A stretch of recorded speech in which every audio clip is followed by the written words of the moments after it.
Good evening, councilors.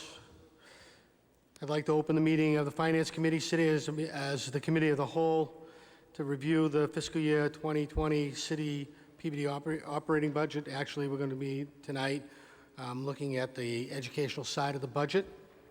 I am going to skip right to D, since we've got the people from the schools here. I'm going to skip right to D, a review of the education budget for FY 2020, if it's not a problem with everybody. And a couple of members have come to me and asked me about having to recuse themselves because they have relatives that work in the school department. Well, I don't technically believe you have to, because the state law requires that we do our duty here. I don't think you can debate raises for them individually, but if you would like to recuse yourself of anything, when we're voting the budget, I will break it into two pieces, salaries and expenses. And if you don't want to vote on, if you want to recuse yourself from the salary side, just simply say, I'm recusing myself. You do not have to leave the room. Again, that's kind of old school. You can stay here. So, yes, Councilor Manning. Yes, Mr. Chairman, I think that, because I had called ethics on this in the past, and I think that council members can vote on school budgeting because they haven't made the decisions. The school committee did. So they kind of cleanse that whole process. The school committee puts it forward.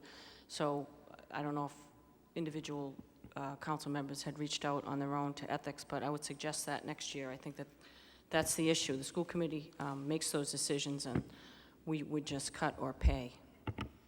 No, and I think that's what I recall of it, and I also recall one session in ethics training where they had indicated, there was a question there about voting on the tax rate, and technically we would all be in violation because it impacts us all, and that's part of the obligation of the job.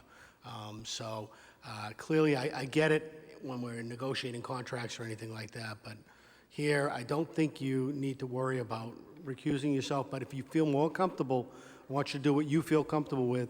I will break it into two pieces. Okay? So, first up, Education Department. I'll entertain our superintendent of schools.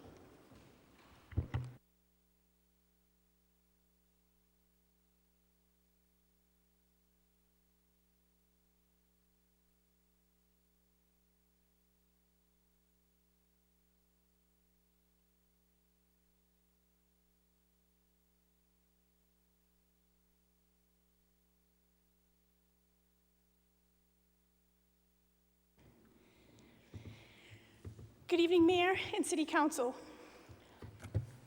Sorry. The 2018-2019 school year has been a challenge, yet rewarding in so many ways. Is he ready? Can we go? Can we keep going?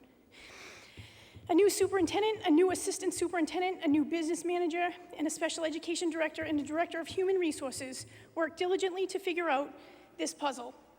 Despite the complexities of this budget, this team pulled together and put together a responsible solution together moving forward.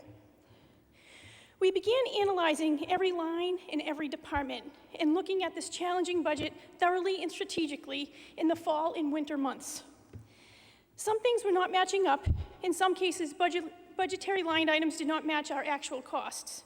With the support of the mayor and the wonderful school committee, we were able to present the data and show the areas needing to be addressed. Unfunded mandates, out-of-district tuitions, special education tuitions, and transportation costs. Uncovering some positions that were not accounted for, not casting blame by any means, however, trying to see where I needed to focus my efforts. So I'm going to present a supplemental budget request to you first this evening. My focus is on special education out-of-district tuitions and homeless foster care transportation. So I'm about to do that now.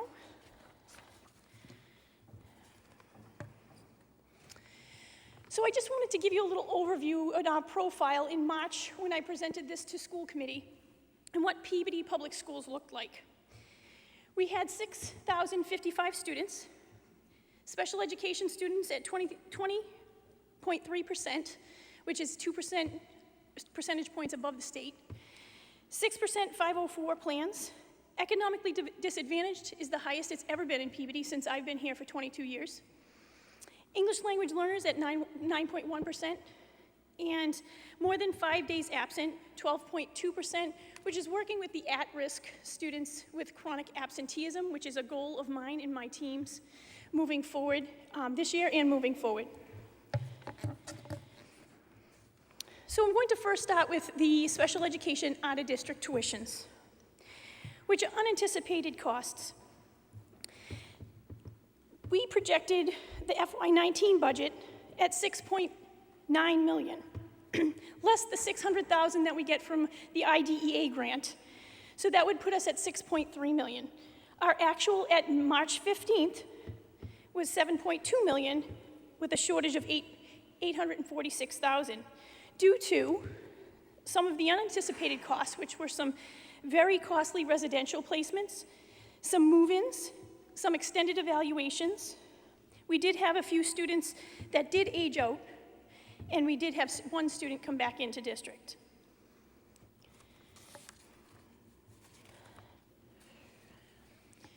For transportation, I'm first starting with the special ed transportation. In the FY19 budget, we budgeted $1.7 million.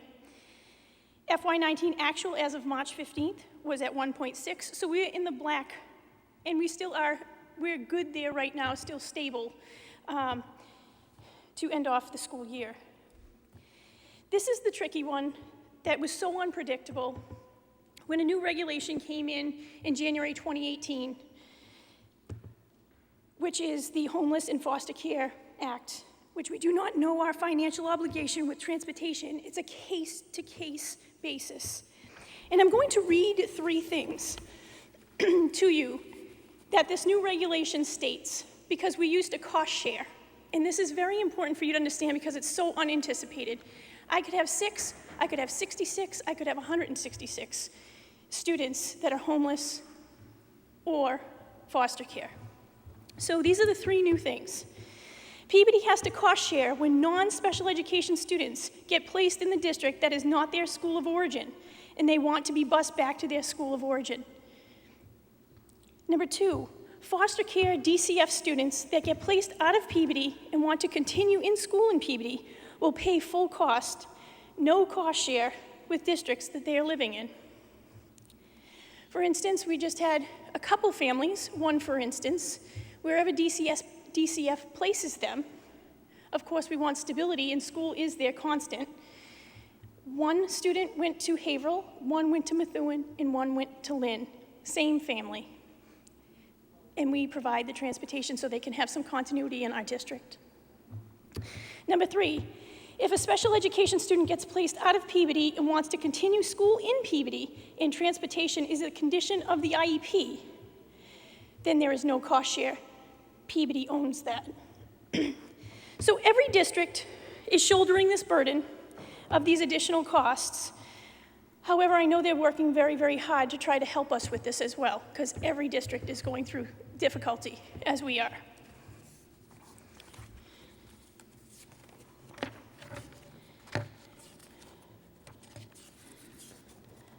Sorry. I lost my footing, I'm sorry. So the budget we budgeted for foster care was $150,000 that was budgeted. Again, unpredictable. This year, it was $550,000, so we are in the red $400,000. So just to let you know, we have, in March, when this came about, we had 67 homeless students and 50 foster care students. Currently, as we end the school year, Peabody has, 114 homeless students and 64 foster care. So this bringing us to the reason why I'm requesting a supplemental for special education tuitions and transportation costs for foster care and homeless at $1.16 million.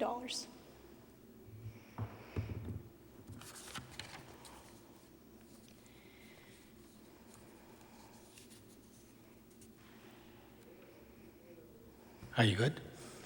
I am good if we have questions, and then I can go to the next thing, but Well, you want to go through any other aspect of the new budget, or is this? whatever you would prefer, if we would like to do this first and then move on to the FY '20. Sure. Okay. I think we're hoping to get a presentation on or whatever you want to do on the new budget. This will be voted as a part of a transfer, which is a separate item on the agenda. Okay. Does any council have any question on the overage and what Kara has presented? Councilor Shrest. Thank you, Kara, and Superintendent. I understand you can't predict this, but one of the questions I have, if when these children are homeless in foster, is there a time requirement for them to establish residency here in Peabody? Do they have to be here so if they moved in a week prior to that, we own it. The other, Correct. wherever, even if they lived for 10 years, 15 years in a different district, there is no share there. So there is no time requirement for establishing residency here in the city before we own that tab. For foster care, no. And does that happen? Do they move to Peabody? Would they have a short-term residency here in Peabody before they, is that ever happening? Are we? Well, this was their place of origin, so they lived here for a period of time. Well, that's what my question is. What is the period of time? Is there a period of time established? So they could be, literally lived here for 1 or 2 weeks, and we own This that. was their first place, yes. Okay, thank you. Councilor Sasslaw. Thank you. Superintendent, I just had a question. So you said, did something change with the legislature in 2018 as far as where this came into play? I'm just trying to understand that. January 2018. So this is something that came out of the legislature, it's almost like an unfunded mandate? Is that something, is that a fair statement? It is, because we were probably the previous superintendent and I were probably in the budgeting process, but this was, I had the mandate right here. Sorry. I hate flipping through pages, but I wanted to read something that was, I thought, very important. If I could, Mr. Chairman, I just wanted to jump in on this, because this is something I learned a great deal about, if I could, Councilor Sasslaw. Yes, this is effectively operating as an unfunded mandate.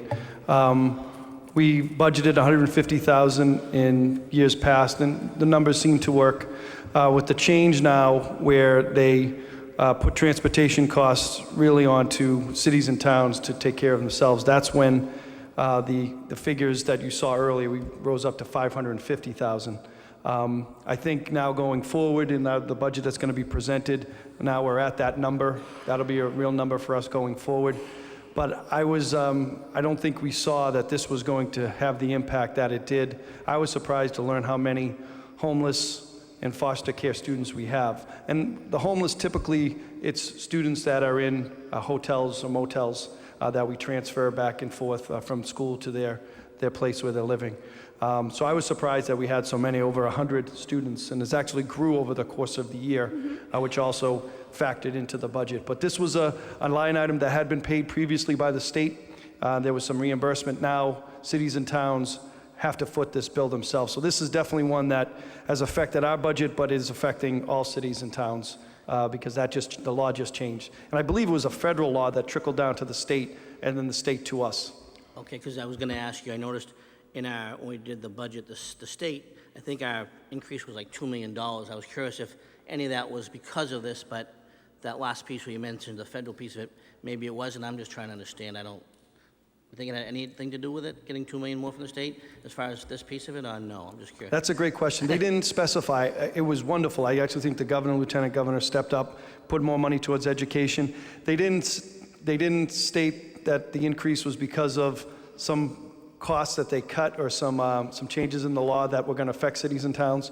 So, but definitely the increase helped us tremendously. But this was a cost that was taken off the state books and put onto local cities and towns. Thank you. Council Melville. Thank you, Mr. Chairman. Mr. Mayor, you had just mentioned, and I just want to confirm this, and I was looking at this was going to be one. You have adjusted the budget for FY20 to reflect that this impact that you had in FY19, correct? Yes? Yes. And the second question I had is, you became aware of this, you had the March actual date of, is that March is when you became aware of where the issue was, or was it earlier in the reason I'm asking is, when will you be aware if you have a similar issue, or is it could happen anytime throughout the year if a student is moved out of the district? It's any time that it can happen. However, I'm financially budgeting for it now, that I'm very well aware of what's happening, and I'm planning responsibly. And just following up to that, so essentially it could happen in the middle of a school year. You could have 5 students. They could be part of a family that would be, maybe so this isn't a situation whereas in September you could have your staff alert you of this is where we're at, but it could actually happen in April, June, May, where somebody is moved out of the district suddenly, so there's no way to properly plan for something like that just based on the scenario. I had 6 students removed from their home last week. Okay, so that answers my question. Thank you very much, Superintendent. Council Rosino. Thank you, Mr. Chairman. Through you to Ms. Murtagh. Thank you very much for this presentation. Isn't there a state rule regarding time on a bus? That's why we don't have one bus basically collecting every single high school student, so we have to break it up. What's the number that what's the amount of time right now that a student is limited on a bus? 1 hour. 1 hour.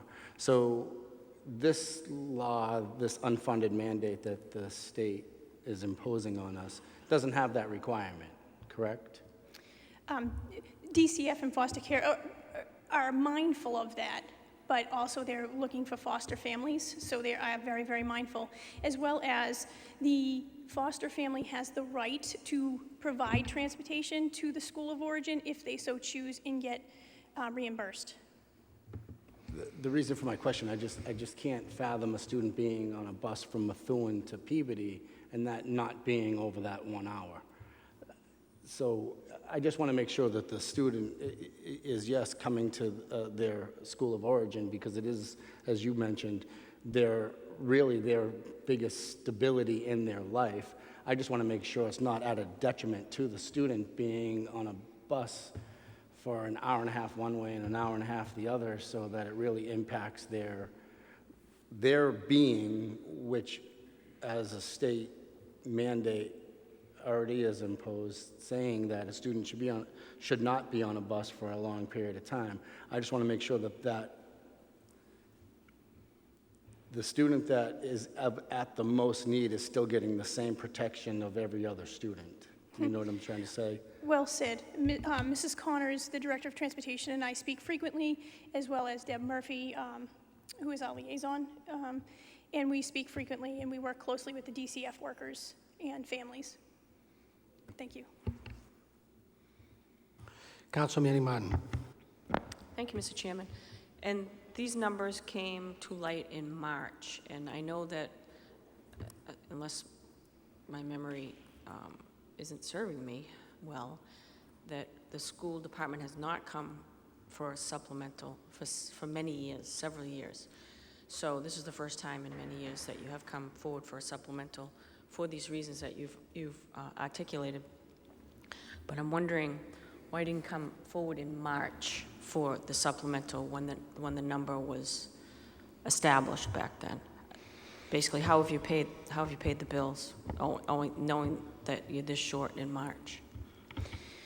We were working through things, Ms. Martin Manning. We were trying really hard to shift and try to see what we had remaining, but I wish I brought it sooner.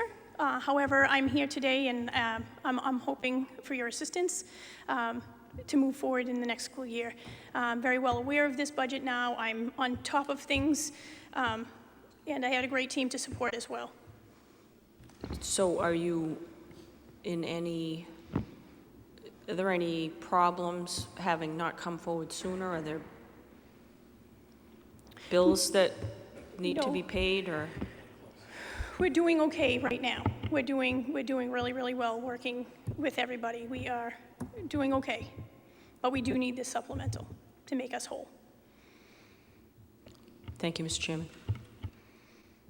Any other questions? I've got just a couple, and Mine are focused on the status of appropriations, because I asked for and received the status of appropriations from May 31st. And at that time, on May 31st, it showed the tuition budget, the 53203 line item, was expended at $6,020,365 for a shortfall over the appropriation of $3,930,000 of $2,760,193. So I'm just wondering how that ties to the numbers that we were just shown, because the expenditures are literally 2.7 million over what was appropriated, and there were no adjustments in. Circuit breaker came in. The circuit breaker. We haven't done the, Here. sorry. We haven't done the transfer for the circuit breaker funds as of yet, which is about 1.9 million. So there's your difference. So I guess my point is this. Even with the circuit breaker money, 1.9 million, right? There's still a shortfall, and the appropriation that was allowed in fiscal 19 was $3,930,000. The appropriation that is being sought in 2020 is $4,884,000. So how are we not going to be in a similar position next year that we're in this year if we know those tuitions exist or we don't know those tuitions exist? Just curious. First, I just want to bring to your attention, there's actually 4 different tuition accounts in the special education budget, so it's the aggregate we're talking about here. Secondly, how we've crafted the budget is based on actual students, so I know what the actual placements are as of the time we built the budget. We built in approximately a 3% increase. The average increase for schools is 3 to 7 on the out-of-district schools, and that's how we arrived at the fiscal 20 budget number. Right, but let me just, maybe you're not familiar with how the city does their budget. On the city side, all the aggregation has taken place. That's why I have what's being sought by the mayor is $4,884,260, which should consist of your 4 separate pools, correct? Plus the So in an apples to apples comparison, as of May, in that one account, you've expended $6,020,000, of which 2.7 is over what we appropriated, and you're going to offset the 2.7 with 1.9 that you're getting from circuit breakers. I get that. That's pretty easy math for me. I'm just not sure. I guess what you're saying is you think the circuit breaker will kick in if next year is equal to this year at 6 million, and you're depending on the circuit breaker to kick in to cover the difference between the 4.8 that is being requested in this year's budget and the over $6 million that may be spent. Correct. We can calculate what the circuit breaker should be. We calculated it at 68% based, there's a formula that I won't get into, confuse everyone here. It sounds like it's going to come in a little higher, so we'll have a little bit more. In addition, we also take, was it 600? 600,000 from the SPED 240 IDEA grant for tuition. Likewise, there are other accounts that in the expense category totaled over $4 million. And I'm only pointing this out because I think the status of appropriations would have been your best friend. I don't believe this just became an issue in March, honestly. I think it became an issue early on in the year when the tuitions are sought, when the IEPs are completed and the out-of-district placements are happening. And somebody, it kind of, the horse got out of the barn and then it ran down the road. So I think, and there are a number of items like that that are kind of an interesting, scenario, like overtime. Your overtime budget is off by $282,000 from your appropriation, and contracted services is off by 340,000, and the utilities is off by 348,000 overspent. All things that are based on projections. I just don't think you want to be in a situation where you're requested low and you're coming in and looking for a supplemental on a year. And you spent a lot of time on the school committee, sat through one of these myself, one of my first years, overspent the tuition budget. Unfunded mandate, nothing we could do. Best possible services, according to Massachusetts state law, fine with me. But what we discovered then, and I think what I'm asking you to discover, is that some of the reports that are available out of the system can at least guide you early and often in terms of what's going on with the expenditures. I'm even a little disappointed to see in the status of appropriations how little use there is of the encumbrance account, because utilizing that would be even a better guide. That's what it's built for. And I see a lot of zeros in encumbrances, and I know what's going to happen. The year end, we do this every year. We got to transfer in, transfer out, transfer in, transfer out to balance everything. But I think from a budgeting perspective, that kind of puts you in a bad place in the next budget, because most of our budgeting is being done budget on budget, not budget on actual. And if we were to look at it differently, the clearer vision might come from budget on actual to budget. So, and just a comment on my part, listen, No, thank you, that's there's fair. nothing that you can do to change it now. It's done. So I appreciate the explanation. I just want to make sure that going forward that you have the tools that you need to monitor and guide it. Thank you, appreciate that. Any other questions on part of the council? Council O'Neill? Thank you, Mr. Chairman. I just had a general question. That federal law that was referenced, I was trying to Google, is it the McKinney-Vento Act? Is that the one that we're talking about? It's McKinney-Vento, which is what it used to be called, but now it is called, it's under ESSA, E-S-S-A, under the DESE, Department of Elementary and Secondary Ed. Sorry, the Department of Elementary and Secondary Ed. And it's under Every Student Succeed Act, foster care and homeless. Thank you. The question, I guess, when I was looking at it, the original act was 2015 enacted, so I just wanted to know, kind of the changes. This is, I guess, they amended the legislation. Is that what we're getting at? In what month and year, I'm sorry? January 18th, 2018. Okay, thank you. And it's DESE clarifies unresolved issues for foster care and homeless. Any further questions?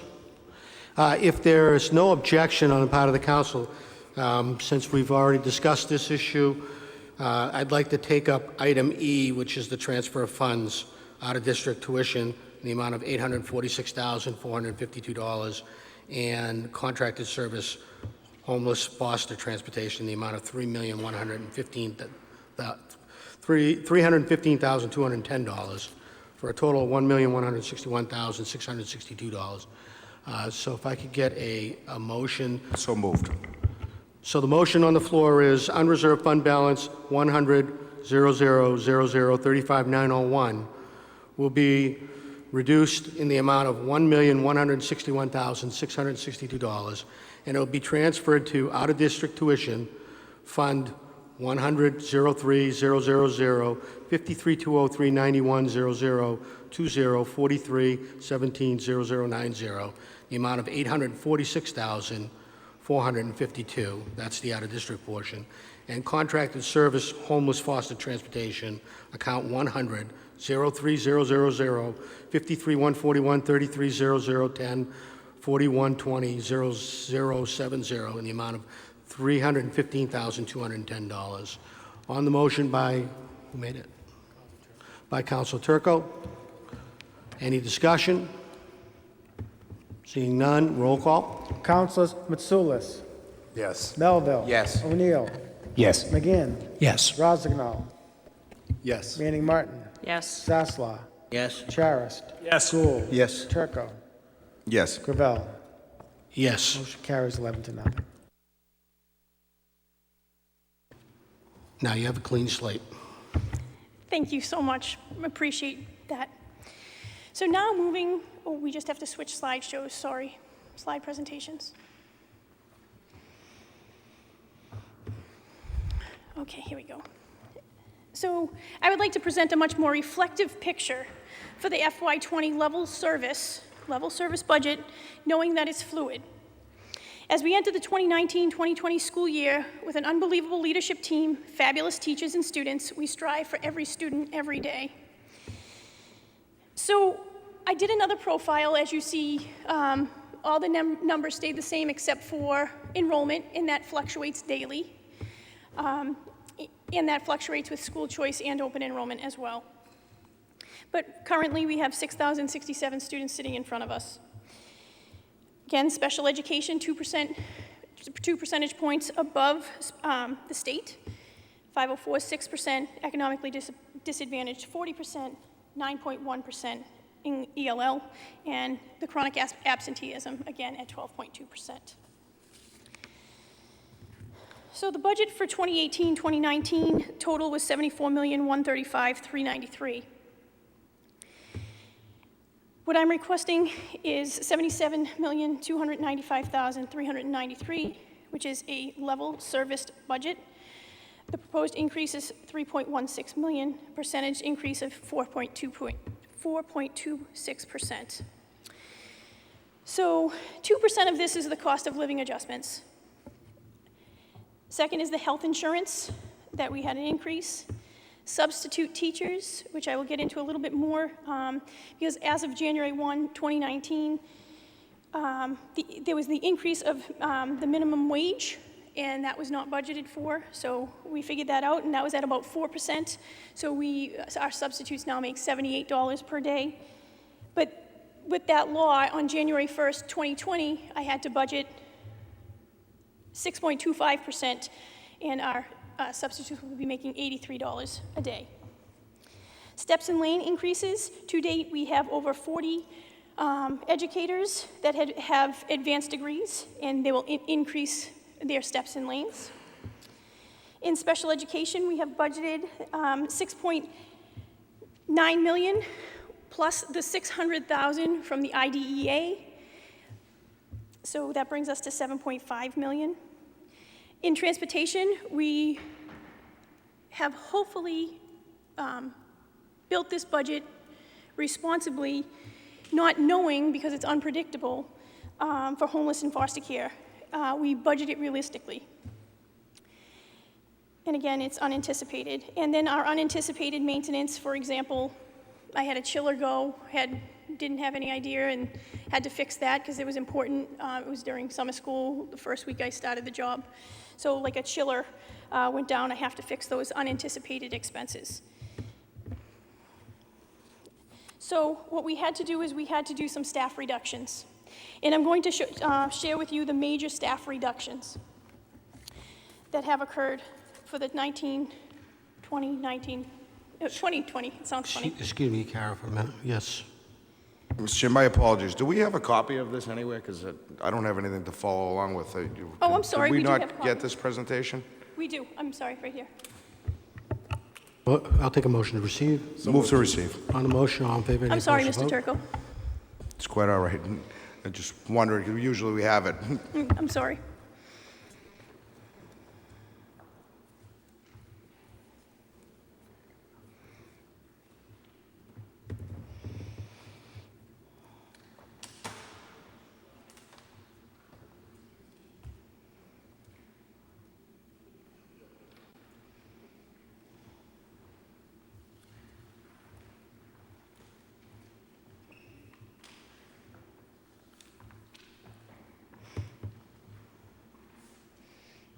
You okay?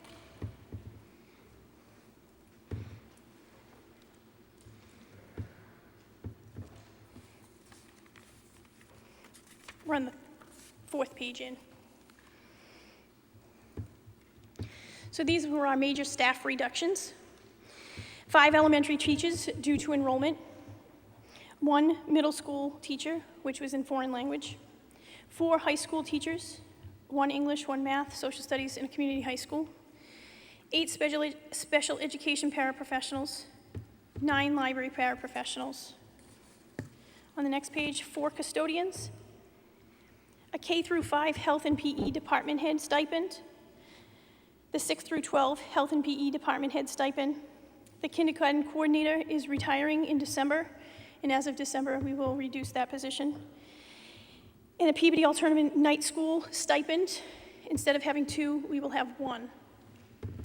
So I just want to go back to the first page. I just want to let you know that the 5 elementary teachers, as we were working on it, due to through attrition, through retirements, resignations, those 5 elementary teachers have found a home in Peabody. Might not be in the same school, but in Peabody. 1 middle school teacher was reduced. The 4 high school teachers, 2 through attrition, are staying. And then the remainder, the special education paras have been reduced, and the library paras as well. The 4 custodians, 1 is through retirement. 1, we're at the Carroll in the Brown School, they currently have 3 custodians each. What we would like to do, and I'm working with Mr. Hafey, is that there'll be 2.5, 2.5. So Monday, Wednesday, Friday, the 3rd custodian will be at the Carroll, and Tuesday, Thursday, the custodian will be at the Brown. And then the other 2 are reductions. The next page is the increased revenues. So we pulled this budget apart, and we have increased bus passes. This year, they were 300 and 600 cap. The new proposal was 325 and 650 cap. Athletic fees, they were 150, 300 cap. Now they're 175, 350 cap. Preschool tuition at the McCarthy School and at Little Tanner's. It varies by program. However, it's increased $250 per student. And something that was put in place was the parking pass at Peabody High School. It's currently 0. We asked for $100 per parking pass.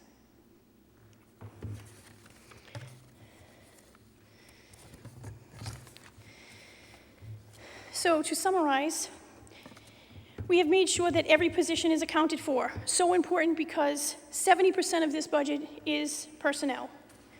We have budgeted for substitutes at minimum wages appropriately. We planned our out-of-district placement tuitions with a 3% increase. Health insurance is up to par, and transportation is being watched carefully because it's constantly fluctuating.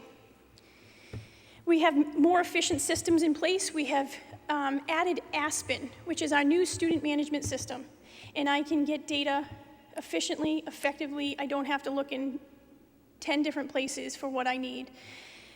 And it also helps with many, many more things. Also, we have online purchase orders now in place that came aboard this year, and we have online payment systems for our payments, for athletics, for this parking pass, food service. So our efficiencies, that was one of my major goals, is to put efficiencies in place, and we will continue to work on that. We will take minimal risks. However, I will continue to watch finances carefully, making sure our students, teachers, and principals have what they need to educate and keep our students safe. And at this time, the other things, the little risks that we're taking, would you like me to speak on that? The early retirement incentive. The mayor and the school committee brought forth an early retirement incentive. And 9 people have taken advantage of that as of yet. And like I said, the substitutes are budgeted for properly, and the health care is budgeted properly. So at this time, I'll take some questions. If I could, Mr. Chairman, could I add Yes. a couple of comments? Thank you. I wanted to state, I think everybody knows here, that this was extremely challenging budget year. I wanted to thank Ms. Murtagh, Dr. Lord, our assistant superintendent, and Tom LaFleur, the business manager. All 3 taking on new positions, new to the district. Kara was certainly our assistant But I'm not sure how much she was involved in some of the day-to-day stuff for the budget as this was prepared last year. And I wanted to recognize and thank for being here the school committee members that are here, Jared Hockman, Joe Amico, John Olympio, and Andrew Arnodis. We had a large number of meetings, some difficult moments. I think really what we ended up finding as we were going through the budget is there were definitely things that were not matching up. Just to give you one example, the one example that always jumps out at me was at the art department at the high school. There are 4 teachers in the art department at the high school. They've been there for a number of years, do excellent work.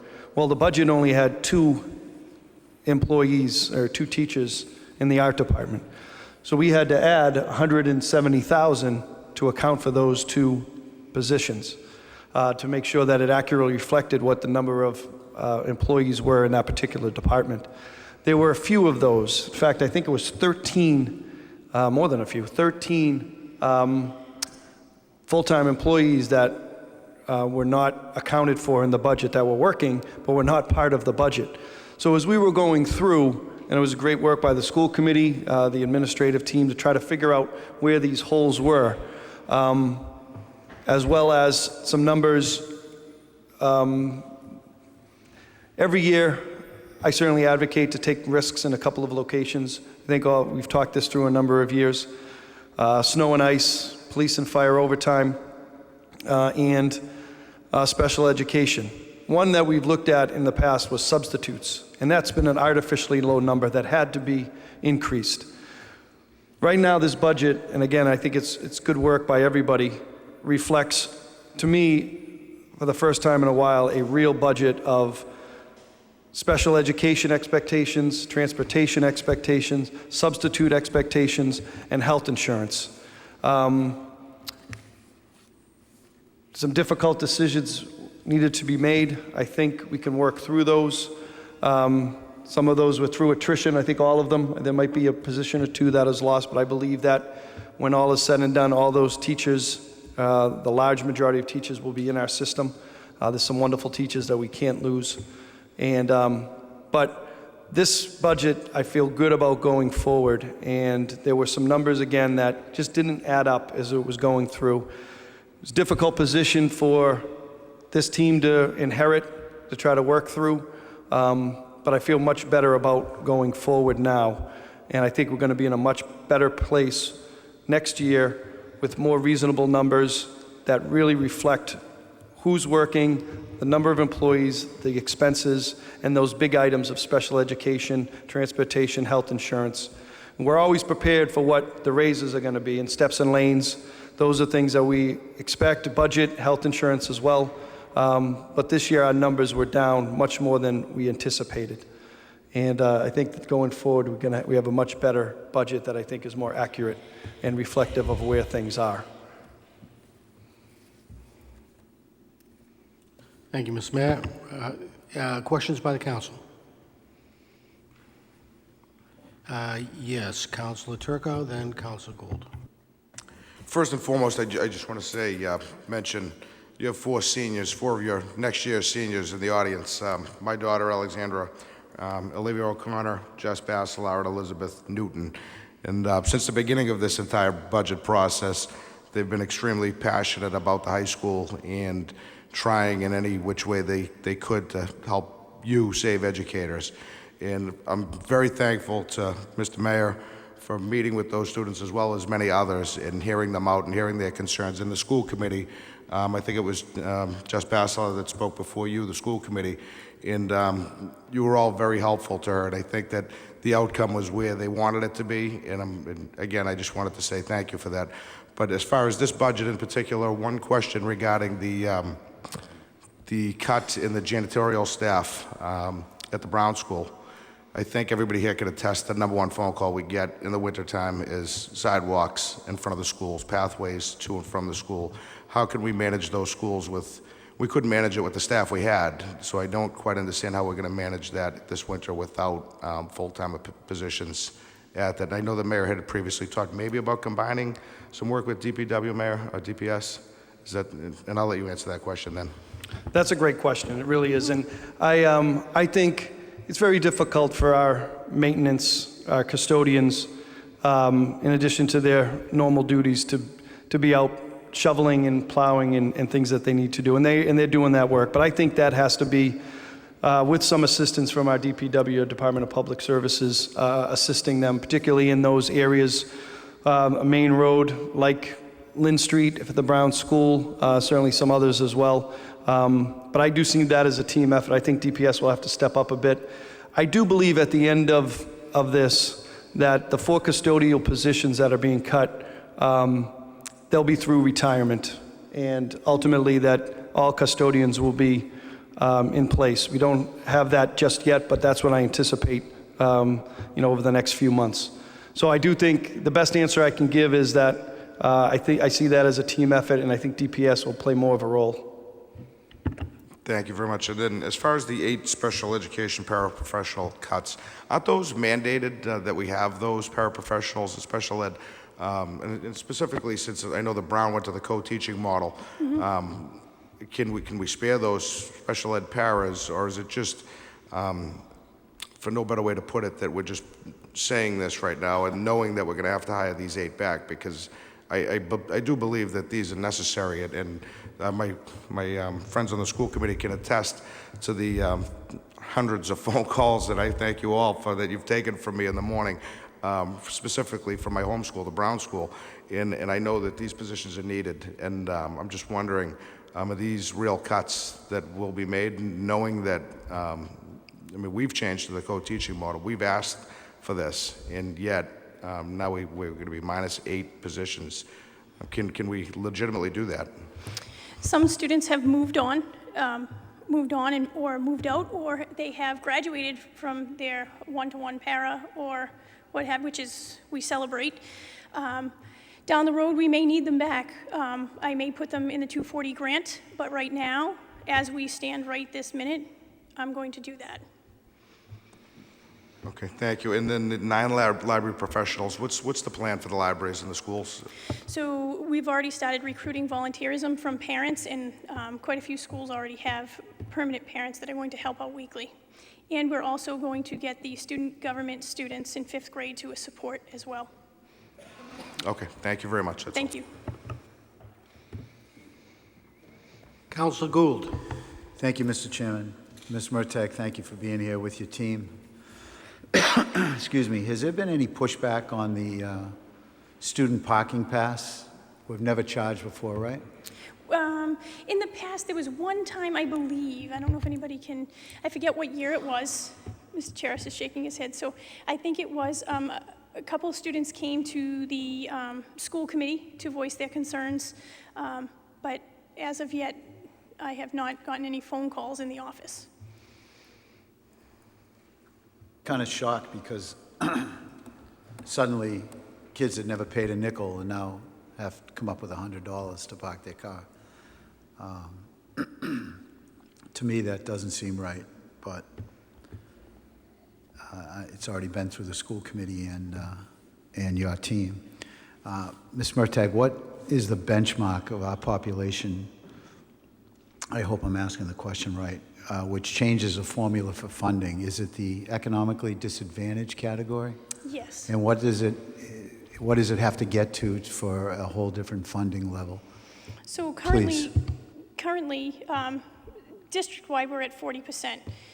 So we have 5 schools in the district that are Title I districts that receives additional funding, 5 elementary schools that are above 40%. Sorry, out of the 8. Out of the 8, there's 5. Yep. And they're above 40, way above 40% economically disadvantaged to be a Title I school, and they're school-wide. There's targeted assistance versus school-wide. Targeted assistance is that you only see a variety of certain amount of students. School-wide is you can see any student within that school for additional services if need be. I know you've been a member of the team for a few years. What has it been in the past? Is it a growing number? Obviously, it must be. District-wide, yes, Mr. Gould. District-wide, it's been around 34, 35. 40 is high for us. And is it 40 that is the number that Title I kicks in? Is it above 40%? Above 40, but specific schools, not the whole district. Right. So we're not middle school, high school, only elementary. So what are the 3 that are not Title I? The Burke, the South, and the West. South. A non-Title I. Right, the South. Wow, okay. They're close. In, is it advantageous for us to be at that level, or is it, would we prefer not to be at the economically, probably, but there is funding that comes with it? Correct, and the support systems are excellent. The services we provide our students are above and beyond. It's supplemental, not supplanting. So it's supplementing what we're already doing within the classroom with additional supports. Thank you very much. Thank you, Mr. Chairman. Thank you, Council Gould. Council Tress. Thank you, Chairman. One of the questions I had, Mr. Gould had commented on, was the $100 parking fee. And it was in place. I had to pay it as a parent when my daughter was parking. I wasn't, let me back up. I certainly respect the decisions of yourself and your administrators, the school committee, coming from the school committee for many years. I understand what their job is, and I certainly respect. So any of my questions is not second guessing them or yourself. It's just for more information. So I do appreciate to my friends on the school committee all their hard work that they put in. So with that being said, with the $100 parking pass, which I wasn't in favor of it when it happened, how much money does it cost to generate and to implement that $100 fee per parking space? Do you have any idea? So if it's $25 to implement it, $35, $50, do you have any idea what that cost was? Because when we had it, it shown it wasn't worth it. Right, so it's not incremental. We're issuing the pass now, and it will be our first year in a long time, and I'm hoping for between 35 and 40,000. Right, so But I don't know. the cost of to, right. So that was the idea of getting rid of it, because it really didn't make any money. Generate anything. It was just a wash, basically. So that's my feelings on that. And my other feeling is, if the students are paying for, and this goes on throughout, when we're talking about custodians and plowing, if they're paying for a parking spot, you better make damn well sure that parking spot is plowed for them. Because Will if they're paying for it, they deserve to have a parking spot. The other thing on the center school, you have it reduced in the budget.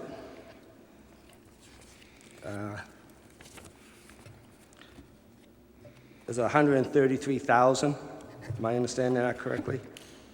From last year's budget of a 1.11%. Does that equal out right? But your enrollment is going up also. We are reducing one teacher. And Ms. LaFleur, if you can check for me. One thing is, we will have a, Black custodian, and we had some oh, that's the Carol. That's the Carol, the .5. This is the center school. So my thing right there is, I think it's reduction of one teacher, as well as we have a retirement. It's the general ed teachers, and I believe we have a retirement that would high out, low in.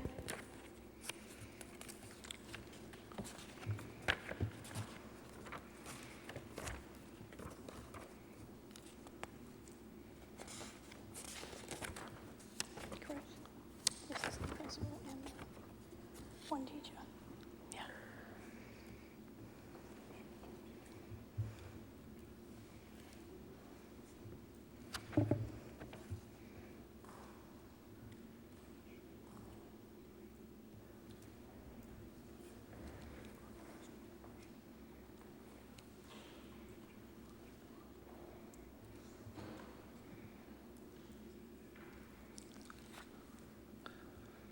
So basically, if I may speak while you're looking at that too.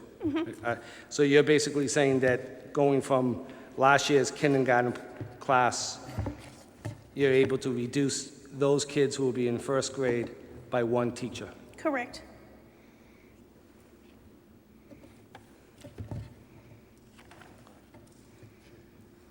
But, like again, I'm just for informational, how you are maintaining that class size by that reduction?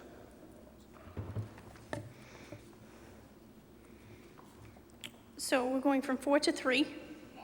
Yeah, but your reducing of those kids from last year is only 6 kids. Am I looking at it correctly if I look at what was going to be for? Correct. And I'm also looking at open enrollments and school choices. So this doesn't reflect open enrollment and school choices? They're in there right now, the ones that are in there, but we're hoping to maintain the children that enroll coming in. I will watch open enrollments and school choices in that grade level. I will not allow any more in to increase that number. The ones that are currently in are in. Have to stay. They're in. But any more coming in, I will not put in if they request grade 1 at the center. Yeah, I get that, but again, maybe I'm looking at it wrong when. So I get it now. I see you're actually increasing from a class size of 16 to 20 that goes from first to second. Correct. We're still within the contract limitations. I see it there. Yep. All right, and there might have been one more, hang on.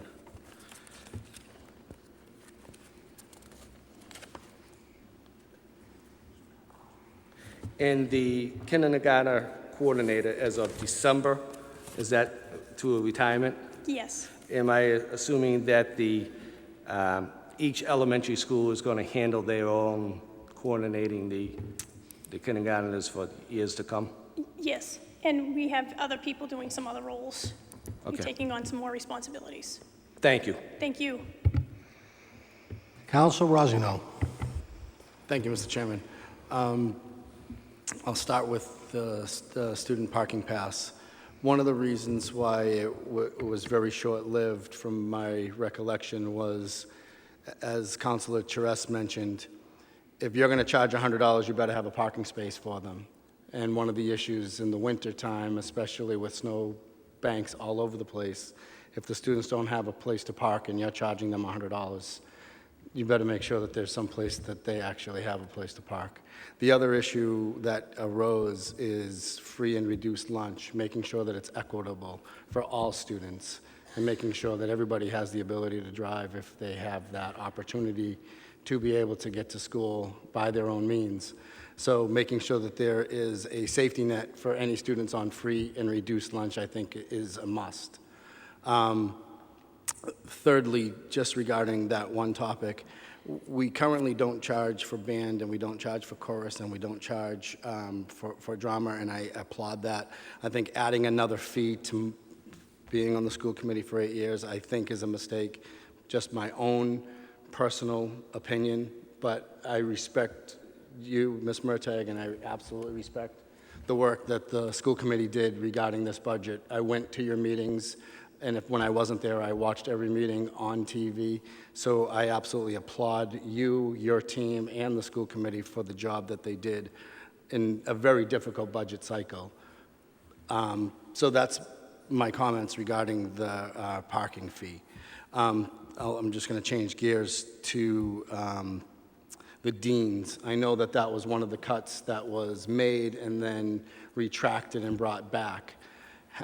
Being a parent and having a student that just graduated through Peabody High School, one of the things I would like to see, and also being on the school committee and seeing it from that end as well, is a student service department. Instead of the deans controlling and looking out for troubled students and students that need help in that manner, and then having your guidance department that help students with college preparation, having a combined student services department, I think will engage the students in a much better and more efficient manner than the current system we have. I graduated Peabody High in 1988. The system we have now is the same system we had then, where the deans deal with discipline and guidance, gets you in a college path. I think that system, in my opinion, is antiquated, outdated, and frankly broken. I think having a student services department handling each individual student's needs, I think is vital at the high school. So again, not to take away anything that you've done in this budget, because I think it's fantastic with the restraints that you had. Just moving forward, I think that would also enhance the ability to use the health center more effectively and really get students what they need on an individual basis. So those are my comments. Thank you. Councilor O'Neill. Thank you, Chairman Gravel. I echo the other council's comments about there's a ton of work on this, and some of the questions I want to ask probably seem, majoring in the minor, but they kind of raise a bigger issue. I understand exactly what has been done in terms of trying to increase revenue, given the cuts we have, that have been proposed and the budget shortfalls we have. I understand it big picture, but just in general, I get concerned about increasing or raising the bus pass fee, because as right now, there are quite a few parents who, it's a lot of money, so they end up driving their children and dropping them off, and it just creates, in general, I think, increased traffic patterns on Lowell Street and down to the Higgins or whatnot. I think it's tough now, so even increasing it, is it counterproductive? Raising more traffic and for the amount of money, is it the right way to go? Same with the athletic fees. It raises money, but then, if we have a student who is probably at the high school, we'll say, one single student who's driving their own vehicle, getting a parking pass of $100. They're also doing a sport, so that's $275. As you've noted, we've got some economically disadvantaged students, and I just wonder if it's the right way to go with these fees. Once again, I get it. I just don't think the administration of it, pushing the traffic for people into their own private cars rather than the buses is the way to go. But like I said, those are just minor things, and on a $77 million budget, I'm not trying to attack it. I just think that just directionally, I would not increase the fees. That's my opinion. Thank you. Councilor Sasslaw. Thank you, Chairman. I want to thank the committee, the members that are here and the ones that aren't. I watched your meetings. They were very painful. Mayor, you did a good job leading it. It was a tough charge. So what I'm going to say is just some of the comments that I saw, not recognizing the pain and the decisions I had to make that were very tough. I will just touch upon, because it's just fresh in my mind, what Councilor O'Neill said. I do hope that with all these fees that your guidance staff, your special ed, the people that are in the people that are in the feet in the street, when kids get to high school, certain things are embarrassing. They don't want to say that they can't afford a pass. They don't want to say that they can't afford sports. So all I'm going to ask you is those feet on the street, and I see Mr. Gruber here, he has a great relationship with children, that those type of people like him, because I don't know a lot of them, that they keep their ears open. And I'm not going to ask you how you waive those fees. That's between you and how you do it. But I hope that your team is aware of that, because they're very sensitive nature. And as we add fees, certain kids they're not going to do it. And so that hopefully your great team will go out and seek those children and let them know money shouldn't be an issue. So I'm going to leave it at that. One of the things, when you gave your presentation, and Councilor Gould touched upon it, you made a point to say that the 40% of the district is now economically disadvantaged. And what I want to do is I want to try to understand and get behind that. So the South School, let's say it's 38%. Is it good that we get to 41% and get more money? Or what I really want to understand is, when you made a point of letting us know that it's the highest you've seen since you've been in the district, how does that challenge you and your team? I'm trying to understand that, because you wanted to let us know that that was the highest, but I don't understand really what that means. You want to speak? That's fine. I have a comment, but Sure. Dr. Lord will speak on this. The only thing that correlates academically is financing. There's a one-to-one correlation. It's the highest. All the other ratios are relatively insignificant when it comes to how kids perform in school. And if we can equilibrate the financing, it's a good thing.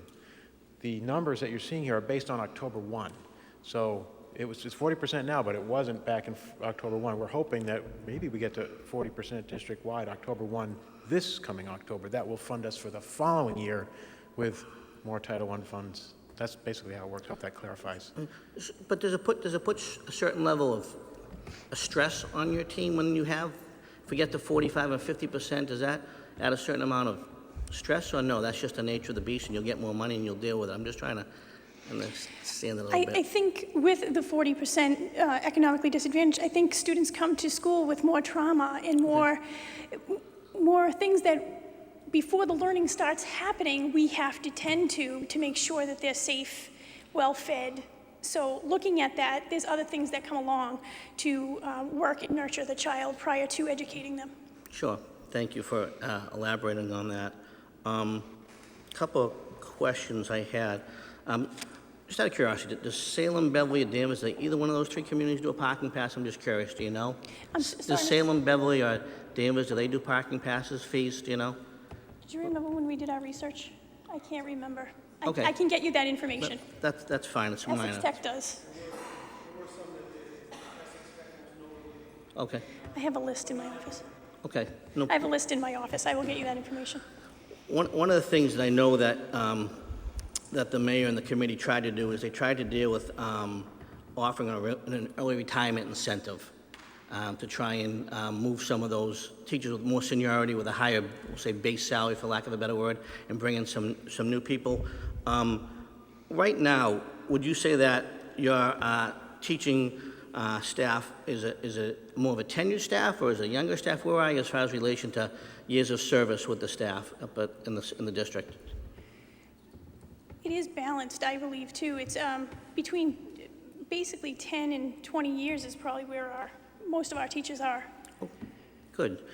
The only thing that I had thought, and I know you talked about it a few times, Mr. Mayor, was I know your hands were tied as far as you could only offer financial incentives. You could not offer years of service, and that had to be done at the state level. And I don't know if that's something that, based upon this difficult experience you went through, if that's something that maybe in the future you might look proactively to try and get that tool in your bag and go to the state to ask for that. I know, as I said, you talked about it, and it was one of the things that your hands were tied a little bit. In the future, I don't know if that's something, as I said, you might want to just look proactively so that you have that tool in your bag. There was one night during the hearings that Councilman Amico shared about his early history of going to Revere and being a teacher. And he talked about how they had a decision, do they want to do a furlough or not do a furlough? And I appreciated that story and I understood it, and I didn't quite understand, was the Peabody school teachers were they ever offered to take a one-day furlough, a two-day furlough? Did it ever get to that point? I couldn't follow that, and I just was curious about that. No, it did not.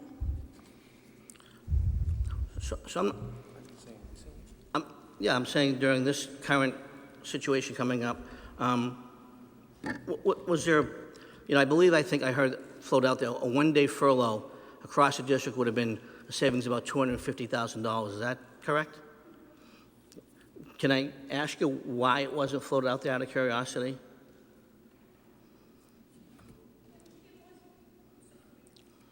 We don't have these at school committee, the button, sorry.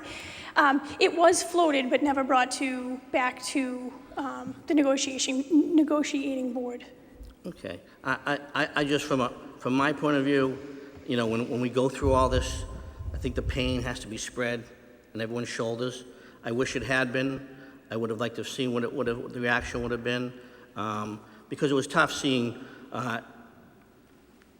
school children get up there and talk about a great teacher. And I think there was this history teacher who was going to be gone. And I think I've heard through the grapevine that teacher might be saved, but maybe another one will be gone. And so that's why I wish to a degree that had been floated out there, because I also know that I did read the paper, and President Nelson made a point to say that we have to team together to go to the state for more money for education. But I also think sometimes at home you have to do something to show that we're all willing to pitch in together. And the last thing I'm going to close with, and I think I've spoken about this to you, and I know you had a very busy year, and you have a lot of new staff people, But one of my issues that I've seen and I've stated, I think I've spoken to you individually and the other people, is the school starting time. And, you know, to me, it's not an opinion anymore. It's factual based that the high school kids should be starting earlier and the elementary school kids should be starting later. And I'm gonna, high school kids should be starting later, elementary school earlier. And I'm gonna give you a pass because I think you had a very busy year and I appreciate the budget you did. But I am gonna ask that hopefully you and the council look at this, because I just think if we're gonna talk about a new high school and we wanna be leaders and we wanna do things, I think that's critical. And it's a lot of hard work, I get it. It's school buses, it's education, I mean, it's sports schedules, it's religious schedules, but if other communities can do it, Peabody can do it. And I appreciate the fact that you sent out and I've discussed this with you, you sent out a survey, but I think sometimes, you know what, when we're in these seats, we're in these positions, we're either elected or we're not appointed, but we go for leadership positions. And I think there's a reason why we get them, because we have to sometimes take a leadership role. And I think, as I said, I think this is an issue that I don't know many people who could say that's a wrong move, it's a bad move. I understand that there are issues with children who sometimes get watched by their older brothers and sisters when they get home from school. But you know what? Those things get figured out. But I do hope that that issue can be looked at, and maybe we can hear about that, because I said I think that would be a great thing for the city of Peabody, and more importantly, a great thing for the children of Peabody. But thank you for your work you did. Thank you, committee members. I appreciate it. Thank you, Mr. Sasslaw. And it's back on the agenda, the start times. Thank you. Council McGinn. Thank you, Mr. Chairman. As indicated by several of my colleagues, thank you and the school committee for all your hard work on this difficult budget. With respect to the early retirement, I think you indicated there were 9 individuals that have taken advantage of that. Yes. Can you quantify that? I'm trying to understand how that factors in to the budget and I know, Mayor, when you had explained this, or your approach to this, you were talking about high out, low in, and I'm not really sure how to put dollars to that. Thank you, Councilor. So when we were kind of going through the budget, certainly reviewing all of our options, looking at any possibility to bring in some additional funding that could potentially be used to reduce the number of cuts that we had to make. So what we looked at was an early retirement. It hadn't been done in a number of years. I think it may have been done many years ago in the city of Peabody. We started to do our research, and I think Councilor Sasslaw said it well.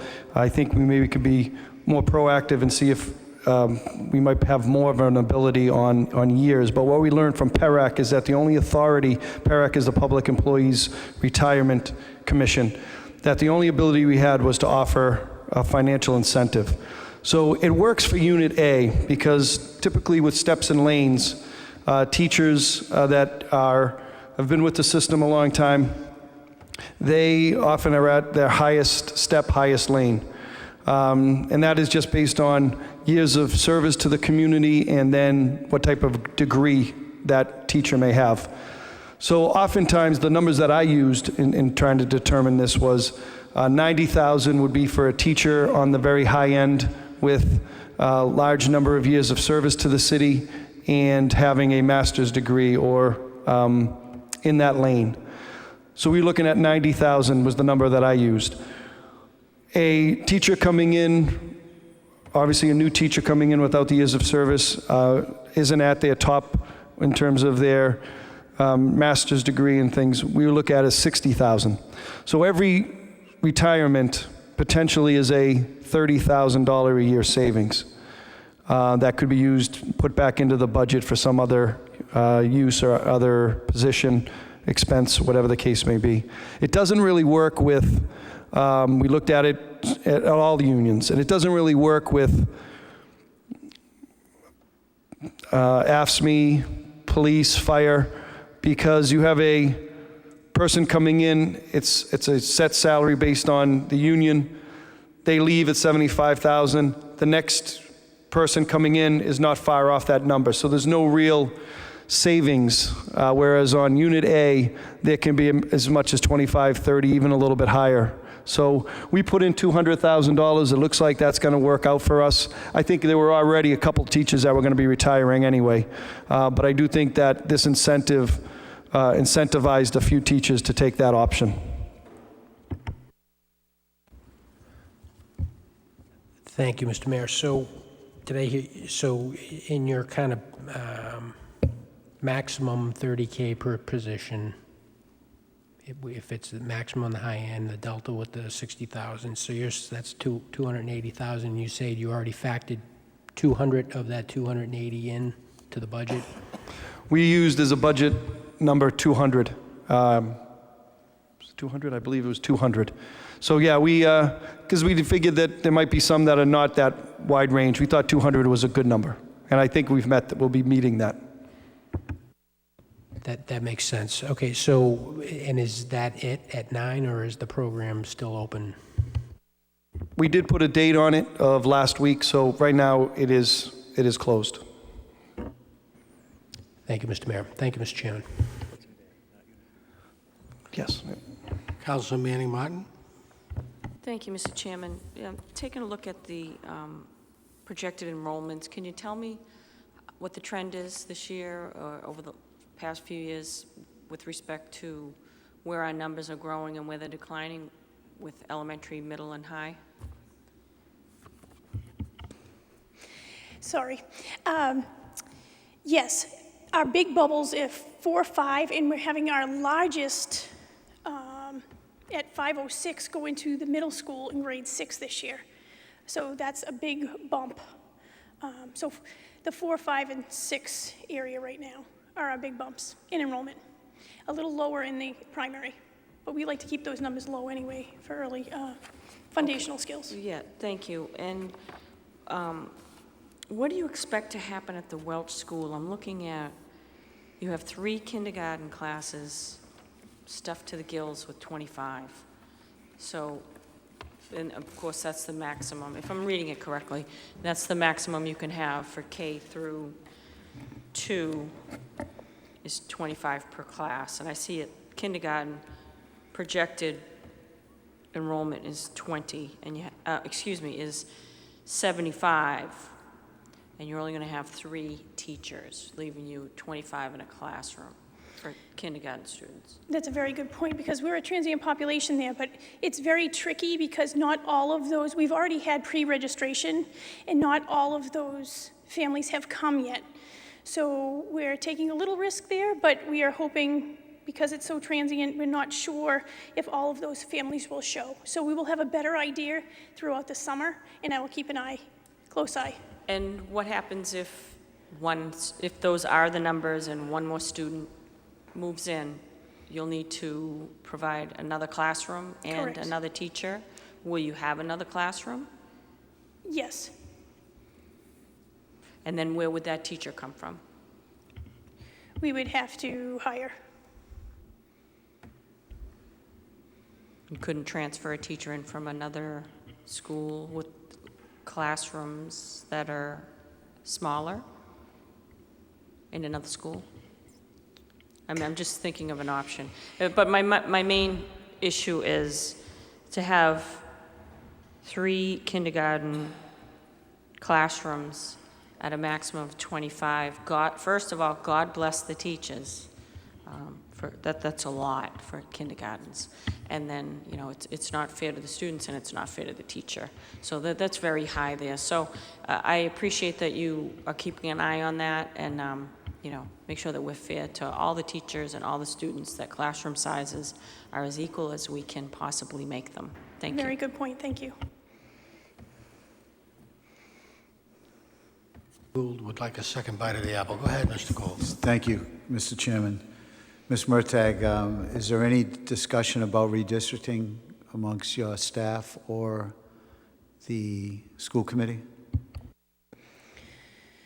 So, a couple of the big projects next year, as I got my feet wet this year. That's the dreaded R word. In the ice cream world, we refer to Richardson's as the R word. In school, we talk about the R word being redistricting. So, A couple of the big projects that I do have on my plate coming up for my second year as superintendent is one being school start times, and that will clearly impact redistricting as well. So I'll be working with that closely with the school committee and the mayor on those things. Because to me, it's obvious that we do have an issue, and, you know, nobody really wants to hurt a family that's in a community school. Mr. Mayor, if we vote to, or cut, if we make a motion to cut the school budget, to cut the parking fees, is that going to leave you in a predicament? Because $40,000, I don't know if you'd have any way to fund it, or is there some plan where we can ease that for these kids?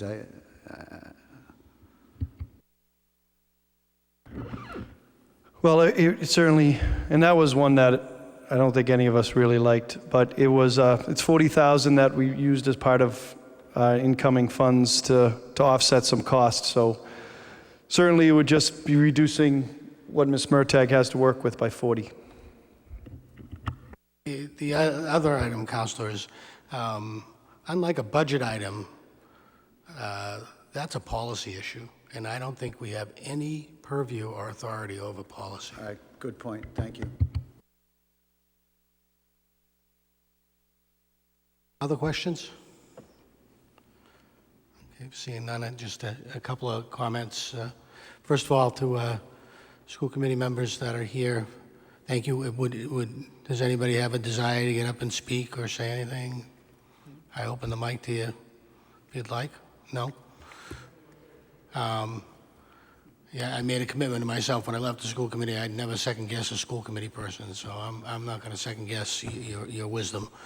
I would say this: I was on the first school committee that introduced the first fee in the public school system, which was it was a student athletic fee, and then Mayor Turigian, who had come off of he was no longer mayor, called me that night on the phone. He actually called my house and he said, "David, you don't know what you just did." He said, "Once in, never out." And we had voted it, original vote was with a sunset, a 2-year sunset rule.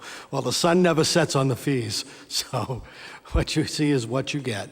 And unfortunately, I think it's kind of a little bit of the way of the world. I'm glad that we don't have to fee everything. I also would make a comment that I, for one, will not be praying tonight for more economically disadvantaged numbers. They come with cost as well. And I used to think that way when it was when we were looking at why was Lynn and Chelsea getting 90% reimbursement on their buildings, and we only got at the time 67%. It's just not fair.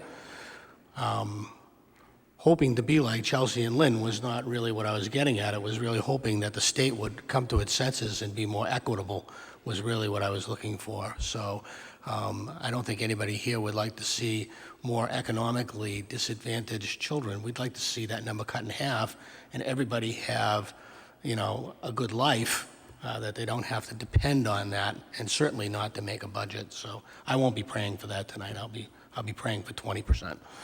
And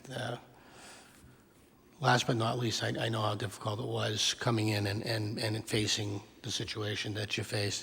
That's never easy. I just think you did remarkably well with what you had. So I hope that this year there'll be more oversight. I used to have a guy that I worked for. He said, if you don't inspect, don't expect.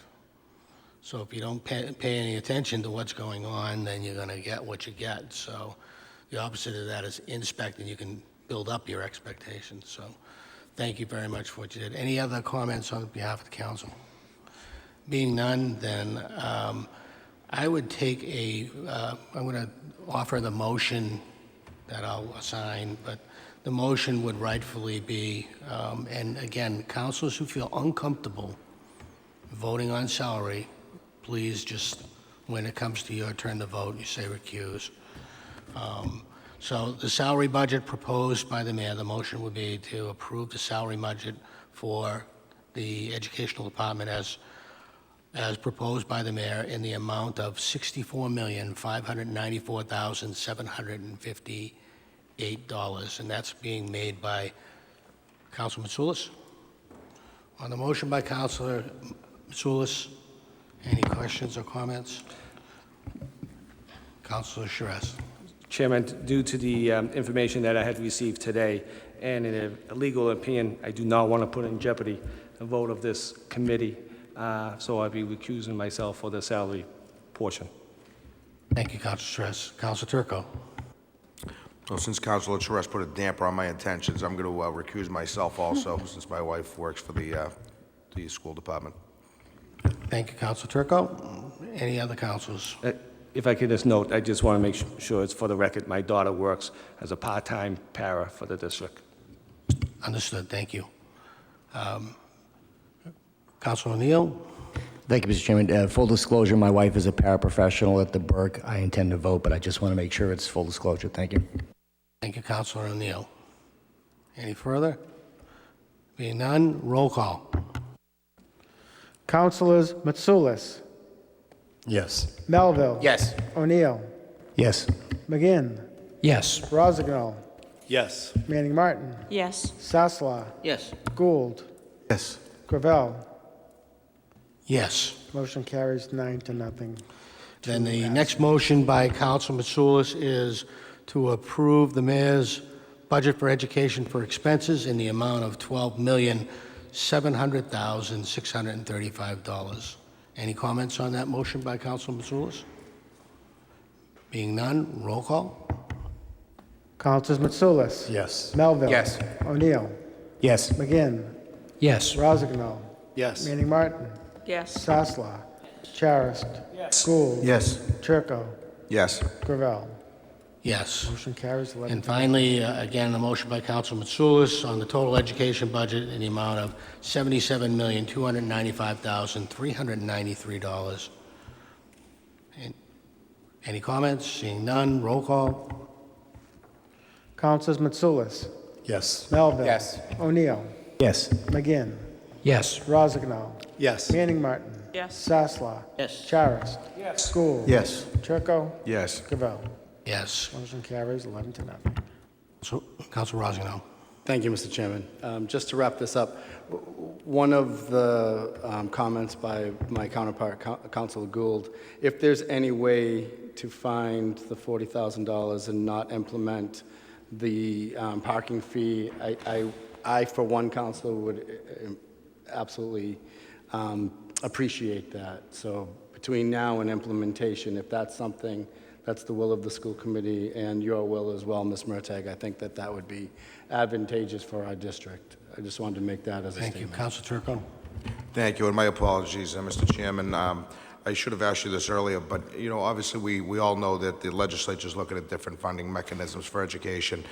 In the most recent version in the Senate, under the Promise Act, I think, I was told last night was specifically the Peabody would amount to $4.2 million or $4.3 million over a 7-year period. So I think the governor's proposed plan is $2 million over that same 7-year period. But I think in whoever plan passes, the House, the Senate, or the governors, will receive additional monies, whether it be $250,000 or $600,000, I don't know. If we do that, couldn't we just eliminate the policy? And I will ask the school committee and you if we could really take some serious consideration to eliminating that policy for the parking fees for the students. As you know, and I realize there's a whole boatload of places you could put that money, but you know, these kids can't afford $100, and I'm not giving her another $100. I pay the cell phone bill, the car insurance, you know. I'm sorry, but thank you very much. Thank you. Okay, councilors, you have one more vote that has to be taken in education, and it's for the North Shore Essex Tech Voc School, which we hadn't voted on approval before. The mayor's requested budget was $4,347,832. On the motion, Councilor McGinn. So moved. Any comments on the motion? Seeing none, roll call. Councilors Mitsoulas. Yes. Melville. Yes. O'Neill, Yes. McGinn, Yes. Rozignol, Yes. Manning Martin, Yes. Sasla, Charist, Gould, Yes. Turco, Yes. Gravel. Yes. Motion carries. 11. Okay, we'll have a 5-minute recess.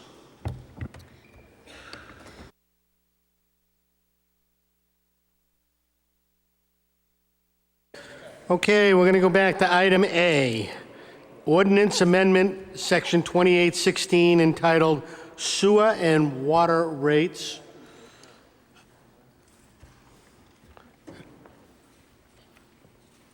Mr. Mayor. Thank you, Mr. Chairman. I think all of you are very familiar with where we are in our water and sewer. We made the decision some months ago collectively to move forward with investing in our own city, doing the repairs and the work necessary to our water infrastructure, specifically the Winona Water Treatment Plant, and creating that main transmission line that will run through our city from south to west that I think will have a major impact on our water quality, our water pressure, that will help a number of neighborhoods, and just our overall ability to provide water to our residents.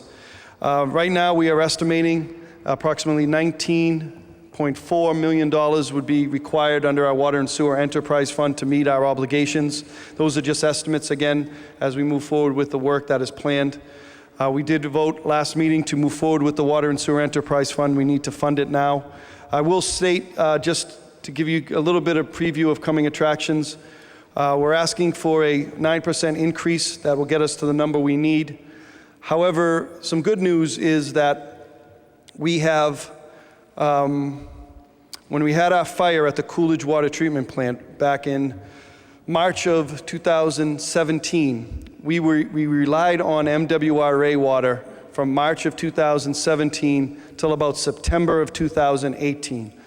That's when we were able to put our system back in place. We started distributing our own water, and we were able to reduce the reliance on MWRA. Still supplement at times from MWRA, but we're providing our own water.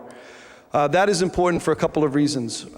We've had to make some significant payments to the MWRA. We have typically paid approximately $2 million a year to the MWRA in years past. Because of the fire, they bill on a calendar basis. We had to pay over $4 million for calendar year 2017 and another $4 million for calendar year 2018. That bill was just been paid. We anticipate and expect that we will then go back, instead of paying the $4 million that we have for the last 2 years, we would go back down to $2 million. Fully expect that to happen. Then this time next year, we can discuss where we want to go with our water and sewer rates. But these are the big payments to, again, account for the fire that we had at the Coolidge Water Treatment Plant. Moving forward now, it is purely on the city of Peabody, and we expect to supplement our own needs with about $2 million, as been historically it's been in the past. Happy to answer any questions on that, any of those topics. Councilors, any questions on behalf of the mayor? Councilor Melville. Thank you very much, Mr. Chairman. Mr. Mayor, is there a maximum or, a minimum that we have to essentially raise to qualify for some of these loans? We're getting very good rates on these loans to qualify for those. I know the enterprise fund is required, but I also, if I remember correctly, there's a requirement to ensure that you're properly funding your water department as well, correct?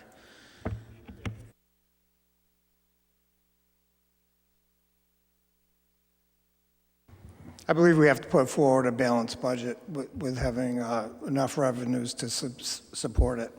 So, through you, Mr. Chairman, just to summarize, essentially we're getting, I think it's no interest during the construction of, what's it, $20 million? Once we get further along in the process, we'll be able to decide whether we take a 20-year or a 30-year, yeah. and one's 2.0, one's 2.4.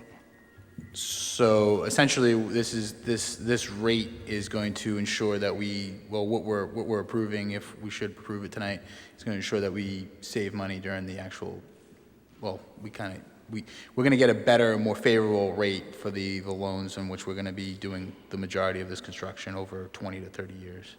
That's correct, because we'll qualify for the SRF. Thank you very much, Mr. Chairman. I think that will be hundreds of thousands of dollars in savings by being able to have that state revolving fund loan, because typically we're getting 4.5% interest rates. This will be at 2.5%, and that'll, over the long term, will be significant savings. And that was obviously part of the impetus to move forward with the Water and Sewer Enterprise Fund. I also think it was just the right thing to do, be more transparent. Councilor Turco. Thank you, Mr. Mayor. As you know, over the last, I think, 3 years, we've gone up substantially with the water bills each year. I think, 1 year it was 5, and 5, and last year, I forget what it was, maybe 15%, was it? And then the 9 this year. So I understand with the enterprise fund, there's going to be some balancing acts, trying to figure this all out, what works with the enterprise fund. But do you see any stability in the water rates forthcoming so that, they're not as dramatic of increases in the near future? Or do you think that we could just be steadily looking at increases due to the cost of making good water? Good question. I think with this 9% proposal, I think this puts us where we need to go, where we need to be. And in fact, I'm optimistic that once we finish this payoff of the MWRA bill that came to us because of the fire, that we'll be in a position next year to really review the water and sewer rates and make some adjustments, maybe even to the benefit of taxpayers. So yes, I feel real good about where we are. When I had asked for the 15% last year, I thought that it was likely we'd still have to go up a bit, but I think where we need to be, we meet our 19.4, and again, I think we're going to have $2 million coming off the books next year because of that unnecessary, or that we wouldn't have that MWR payment. Thank you very much. That's all, Mr. Chairman. Any other questions? Councilor McGinn. Thank you, Mr. Chairman. Through you to the mayor and Mr. Gingras,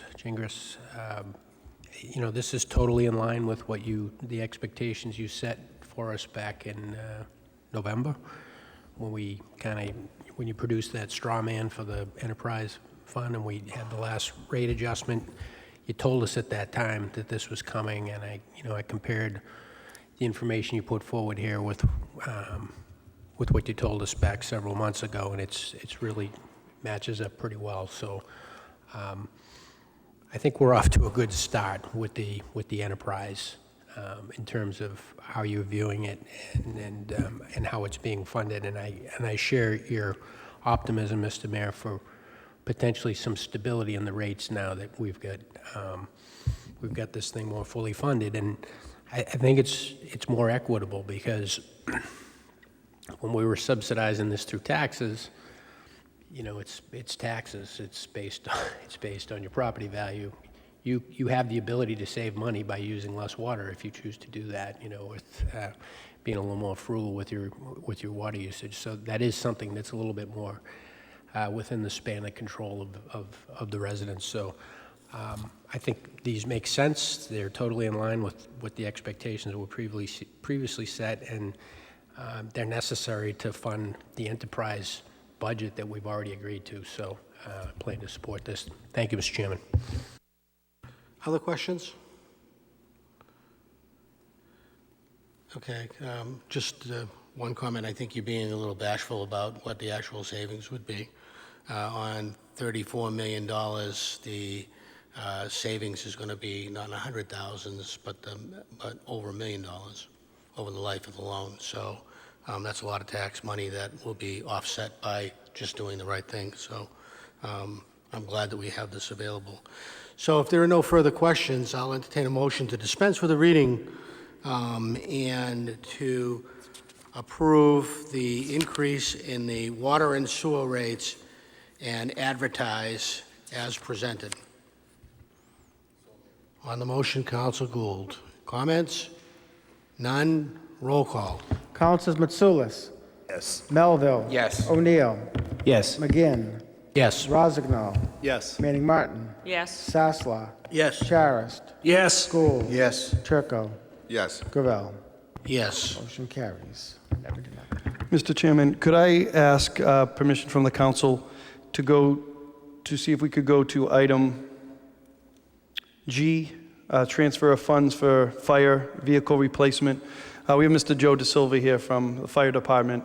I was just wondering if we could maybe go to that item, and he's here to answer any questions. And I want to see if the council would be okay. Any objections? Seeing no objections, we will move to item G, transfer of funds, fire vehicle replacement in the amount of $41,000.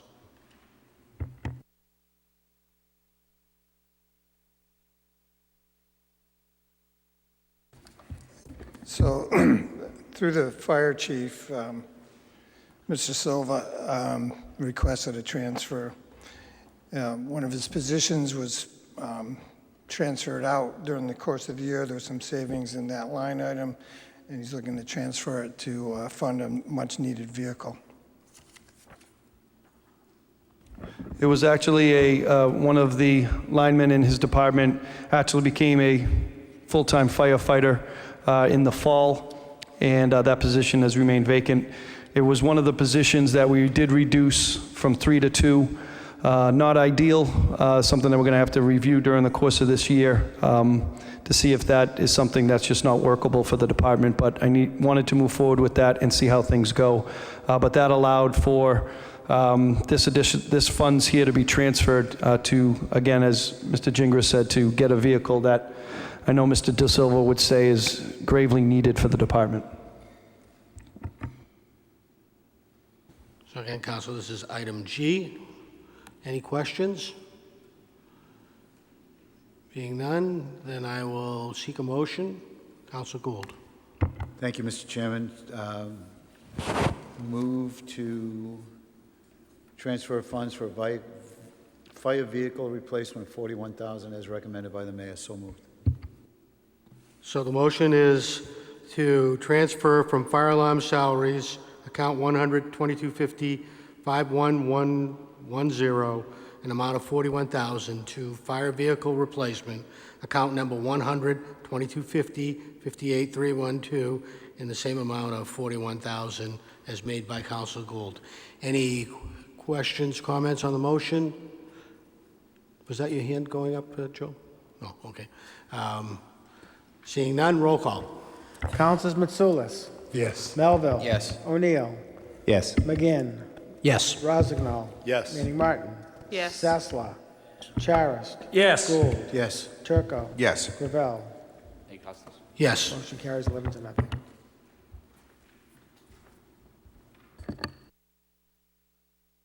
Back to item B, ordinance change information. Is that an FYI?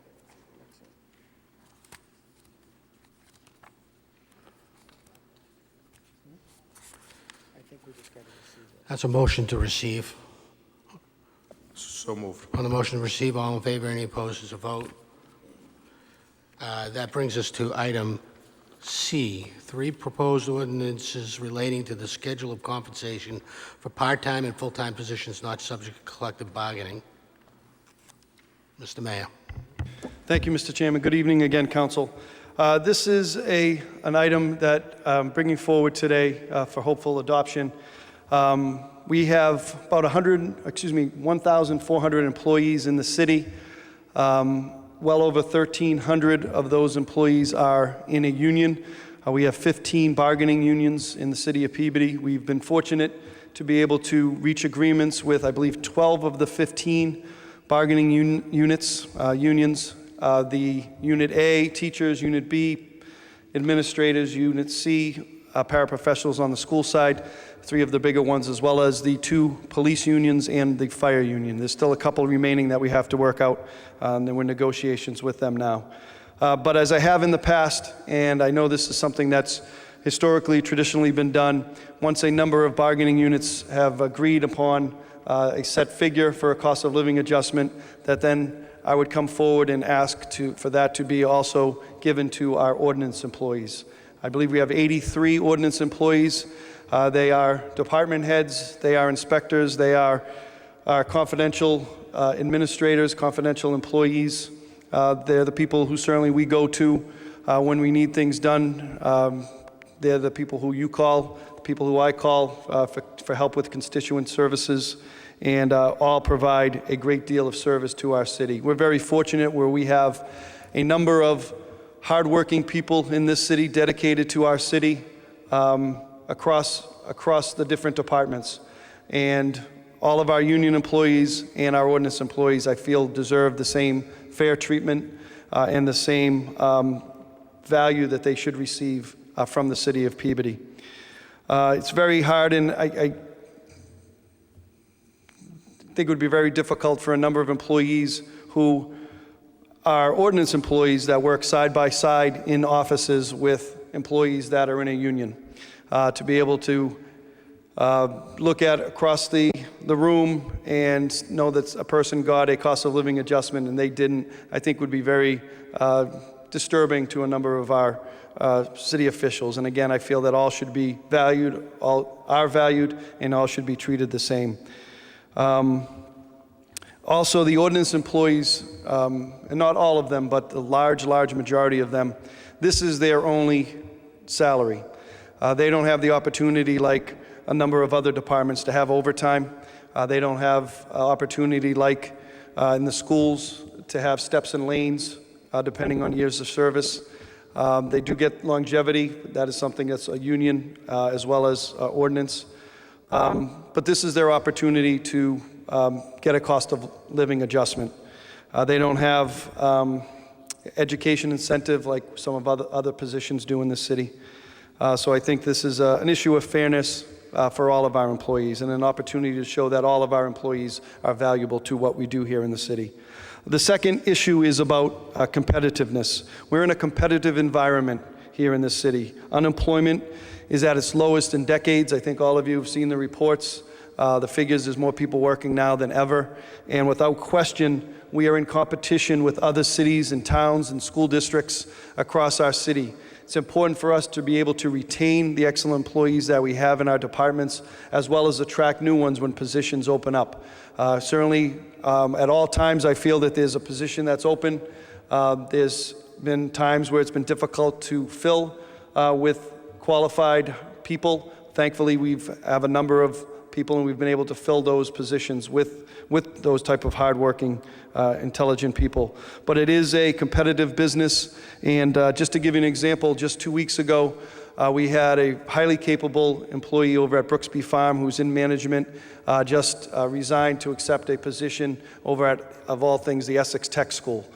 And then again, it was a financial matter. So we need to be in a position to retain, attract outstanding employees, to make sure that we have the right people working for our city, doing the work that all of us need to be able to make sure that we're providing the services and meeting the needs of our residents and constituents.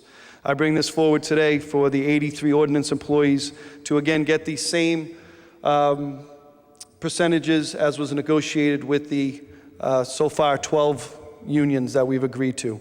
So it would be 2%, 2%, and 2%.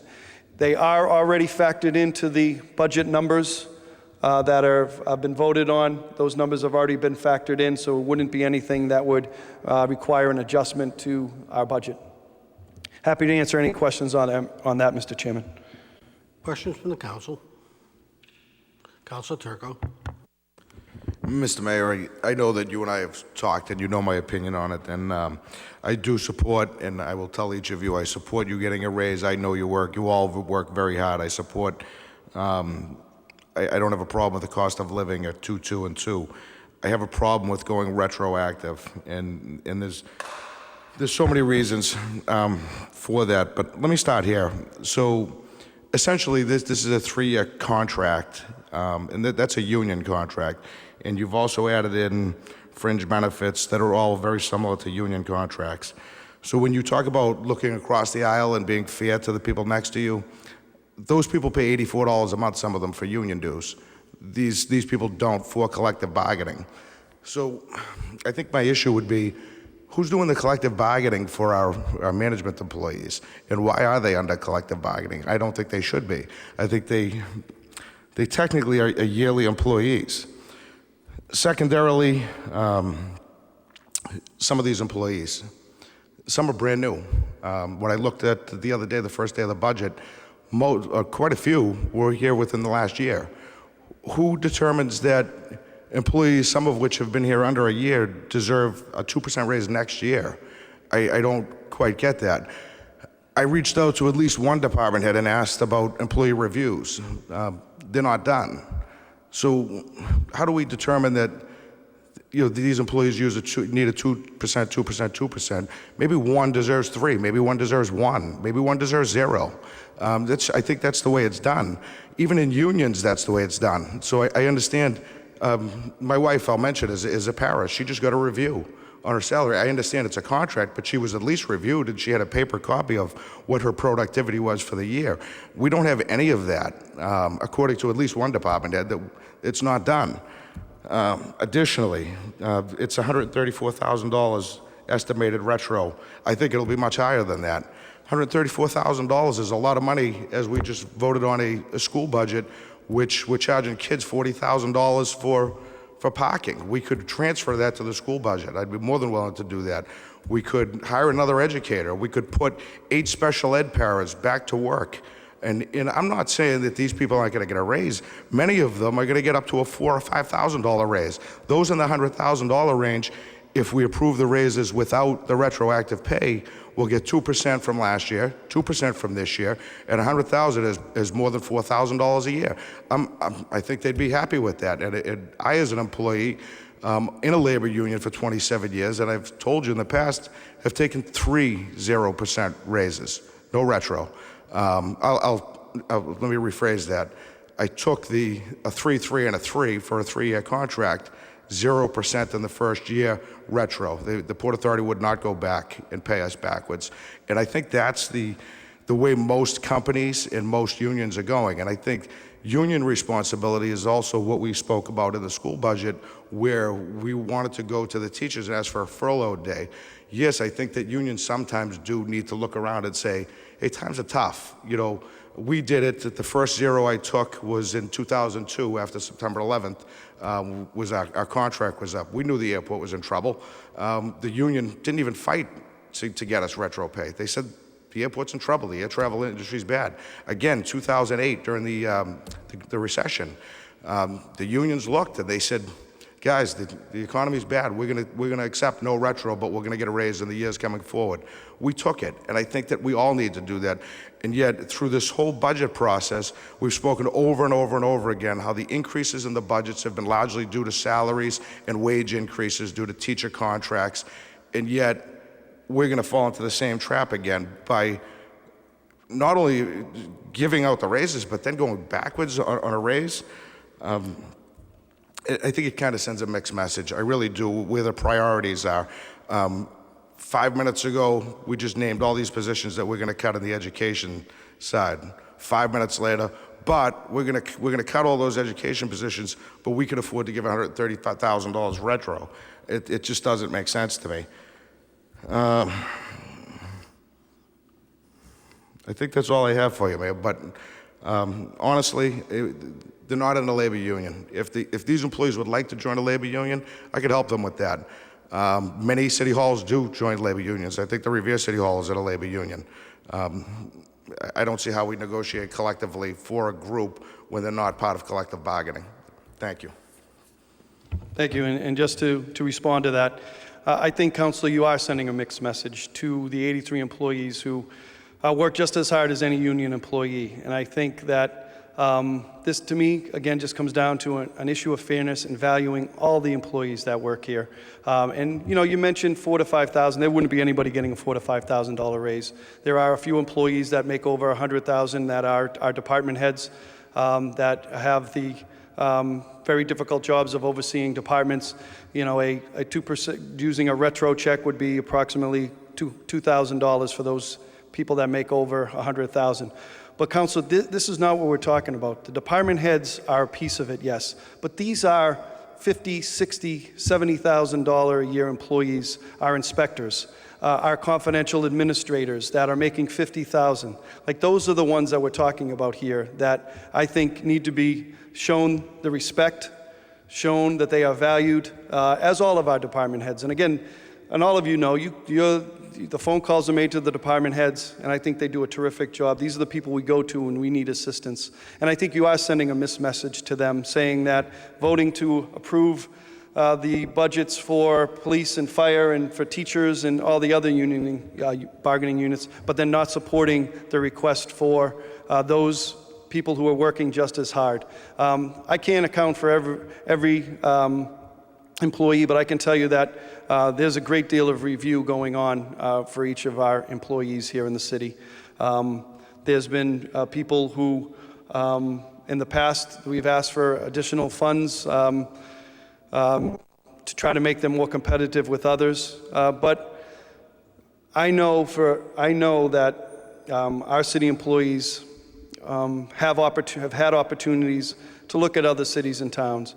And if I feel if we don't show them that they're valued, there's potential opportunities for them to maybe look elsewhere. And that's why I think this is critical to make sure that all of our employees are shown that respect and shown that they are valued.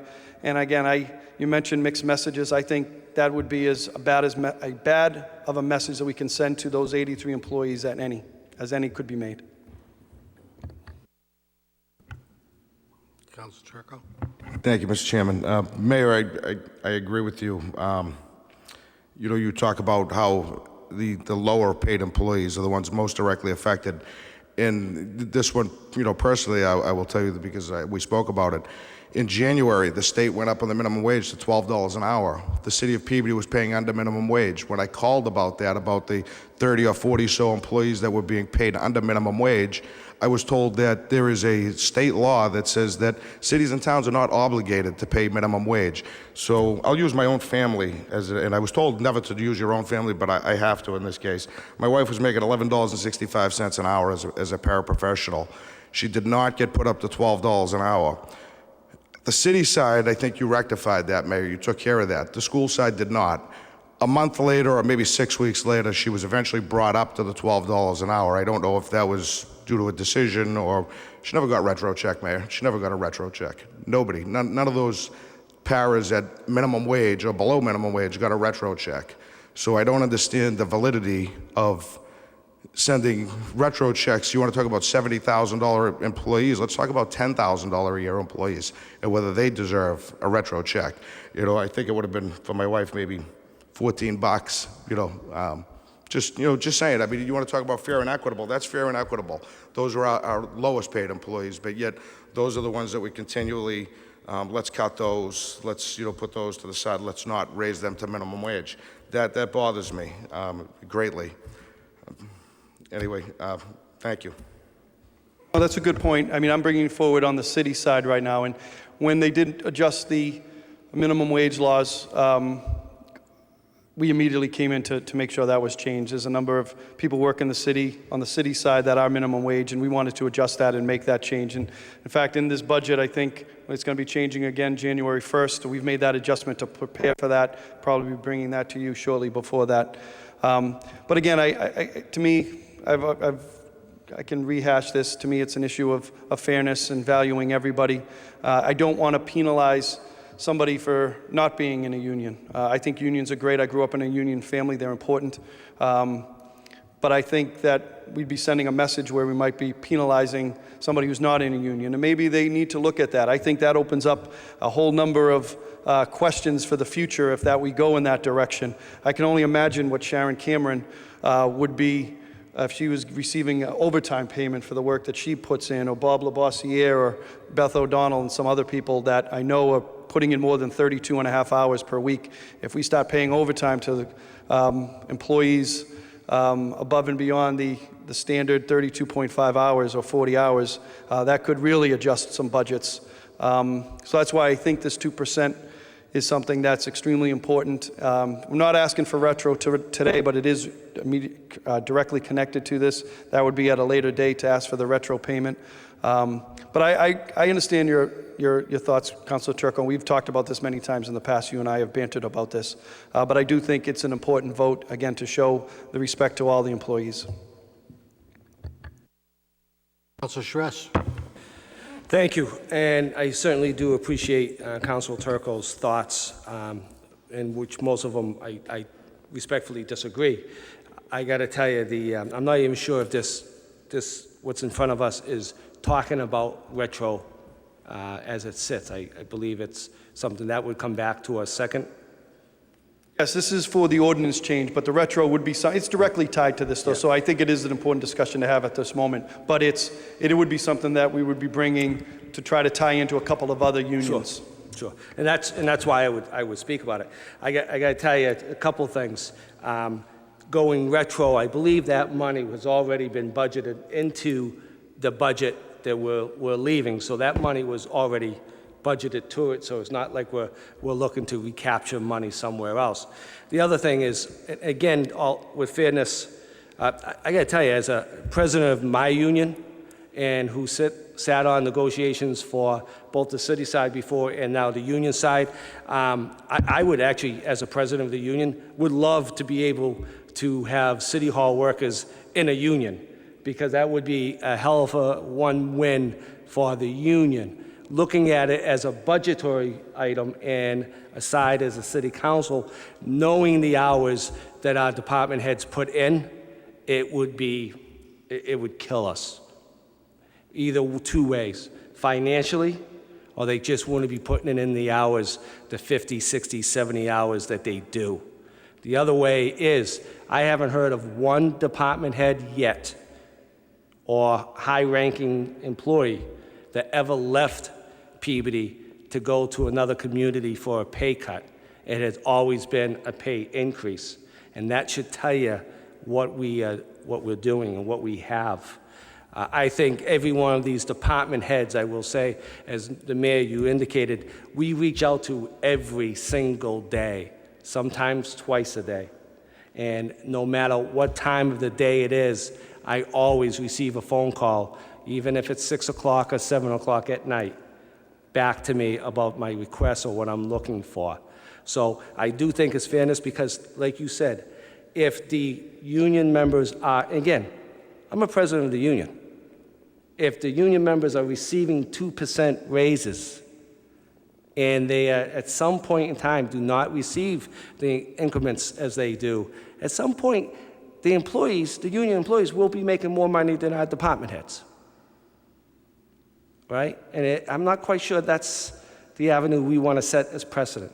The other thing, our ordinance employees, I have to believe that this whole year working have believed they would be getting their 2% increase.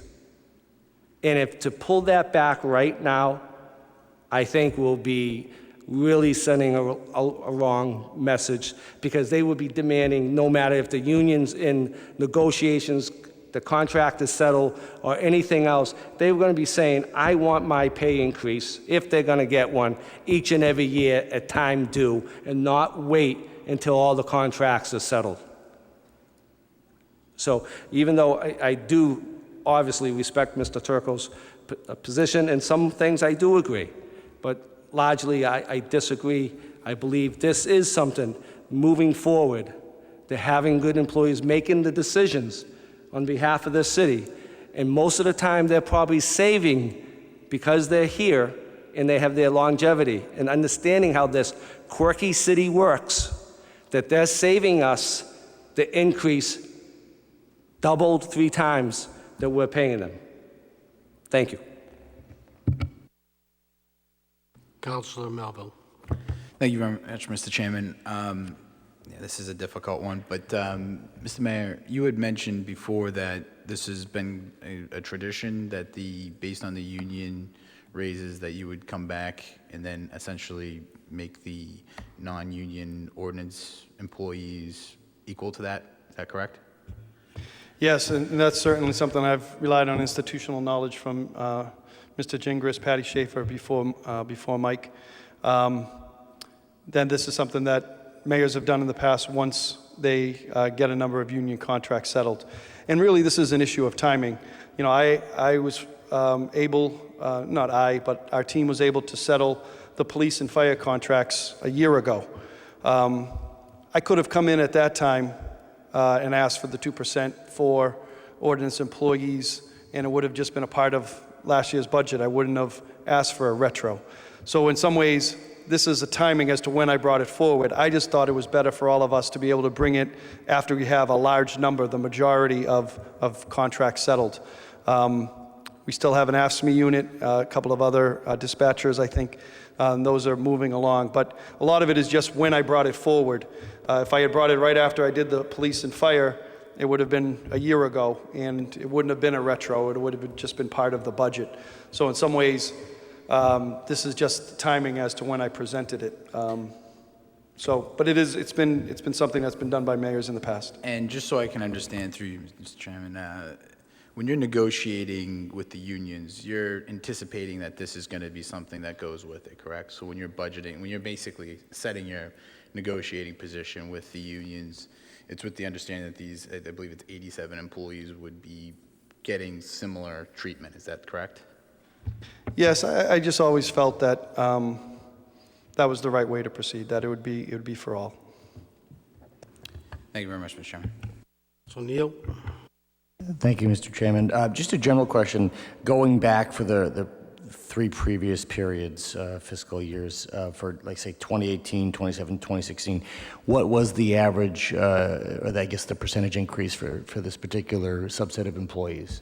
Thank you. I've been very consistent. I've now been able to negotiate 3 rounds of contracts, and it's always been 2%. I think there was one year it was 1.75, but they've all been consistently 2% as a cost of living adjustment / raise.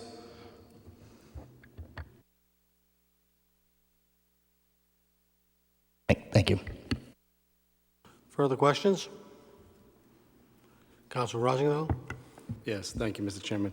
The only thing that I'm struggling with is the retro portion, to be perfectly honest with you. I think our employees are valued. I think they do an outstanding job. I think every department head and every person and every board member on this list does it goes above and beyond and does exactly what is expected of them. The piece that just sticks, that I'm struggling with is the retro portion of this. Can you just let me know when the last time a retro raise for non-union employees was?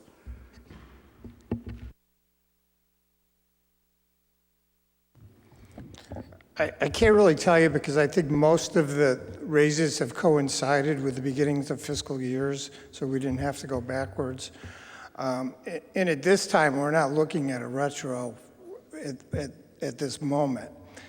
Once the AFSCME contract gets settled and we calculate the retro for that unit, I will calculate the retro for the ordinance people and come to the council for authorization to transfer funds at that time. But it says right here, it says salaries for fiscal year 2021, which include 2, 2, and 2, correct? That would be the rate. So the rate changes, but whatever you would have earned in 2019, you're not getting. So if you earn $50,000 and you're supposed to get a 2% increase, it would have been $1,000. You're not getting that 1,000, but you're going to get 2% on top of the 50 and another 2%, so your new rate is higher. Just for 20 and 21? Just for 20. Okay, thank you.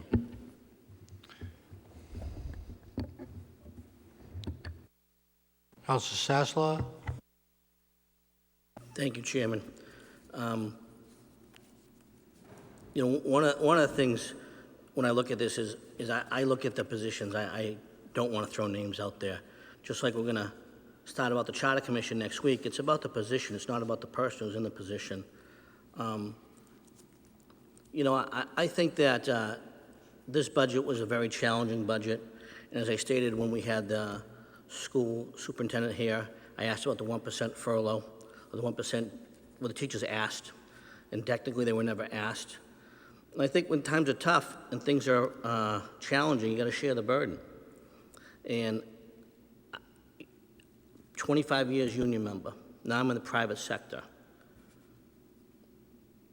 It's almost unheard of to not have an appraisal process, Mr. Mayor. It's all, when you have people making, 6 figures and plus, I'm just going to say, not the people, but to have no appraisal process and to know that you're going to walk in that door every year and get 2%, I know that myself and my coworkers, we wish we knew that was going to happen. We show up every day and we work hard with the hope that if we invest and we put the time in and the company makes money, we'll make a piece of that money. And guess what? Sometimes it doesn't happen. Corporations don't share anymore. They give it to the shareholders. They're not giving it to the employee. The small private business owner who's being squeezed every which way with taxes and fees and stuff like that, sometimes he can't. So some of the verbiage as far as, I can understand the competitiveness argument you talk about, but the issue of fairness, if you're not happy, go look for another job. I'm proud of what we do here in Peabody. I think we take care of our employees very well. Let's not even get into the discussion of insurance. Everyone in this room knows we have a good insurance plan that we offer to our employees here. We had a presentation by the superintendent, and she said that we have more economically disadvantaged children in the system than ever before. What does that mean, folks? That means we have more economically disadvantaged families in this city than ever before. Where do these raises come from? They come from the taxpayers. They come from those people, from those families, from me, from you. I just feel it's not sustainable. We have low employment, but I don't see studies saying that wages are rising. I see studies saying that people work in 2 and 3 time part-time jobs, Uber, Lyft, whatever it may be. So I also have an issue with the broad brush. And what I mean by that is there's a big difference between someone making $50,000 and supporting a family of 4 versus someone making $85,000. I can't sit here in my good conscience and just give 2% across the board because there's 83 people in this unit. As Councilor Turco said, I was in a union. I walked the picket line in '89 for 17 weeks for health insurance. I paid dues for 25 years. You get what you get. You choose your side. But I don't apologize for the wages we pay. I think we offer a good situation, and I do feel that we have to share the burden a little bit, and that these taxes to continue to go up is going to be unsustainable, and I would hope that maybe some type of appraisal process, because I said, what do? I go into work, they say, okay, January 1st, Joe, what are you going to do by the end of the year? And then December 31st, I go, oh, let's see how you did. That's not crazy. You know that, Mr. Gravel. There are companies that do that. You write down your appraisal at the beginning of the year, and then they want to see how you do versus what you appraise yourself. I think it's a great process, no, but it's a process. But as I said, I respect the employees here. I thank them for picking up the phone, and whether they get 0, 1, or 2%, they're all professional. I would hope that they would continue to pick up the phone, answer my questions, because I'm only asking the questions for the resident of this city. But I just have to, I won't be able to support this 2 and 2 for those reasons. Thank you.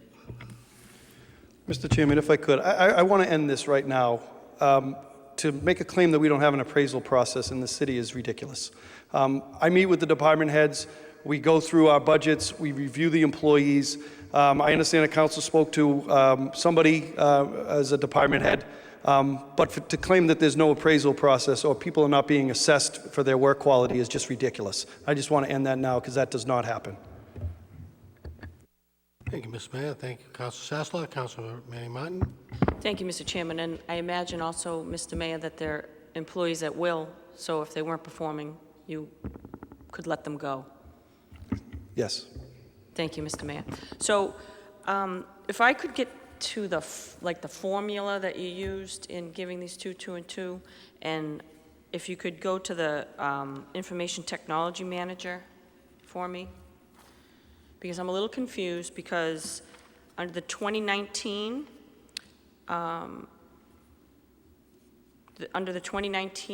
figure that you have 101,757.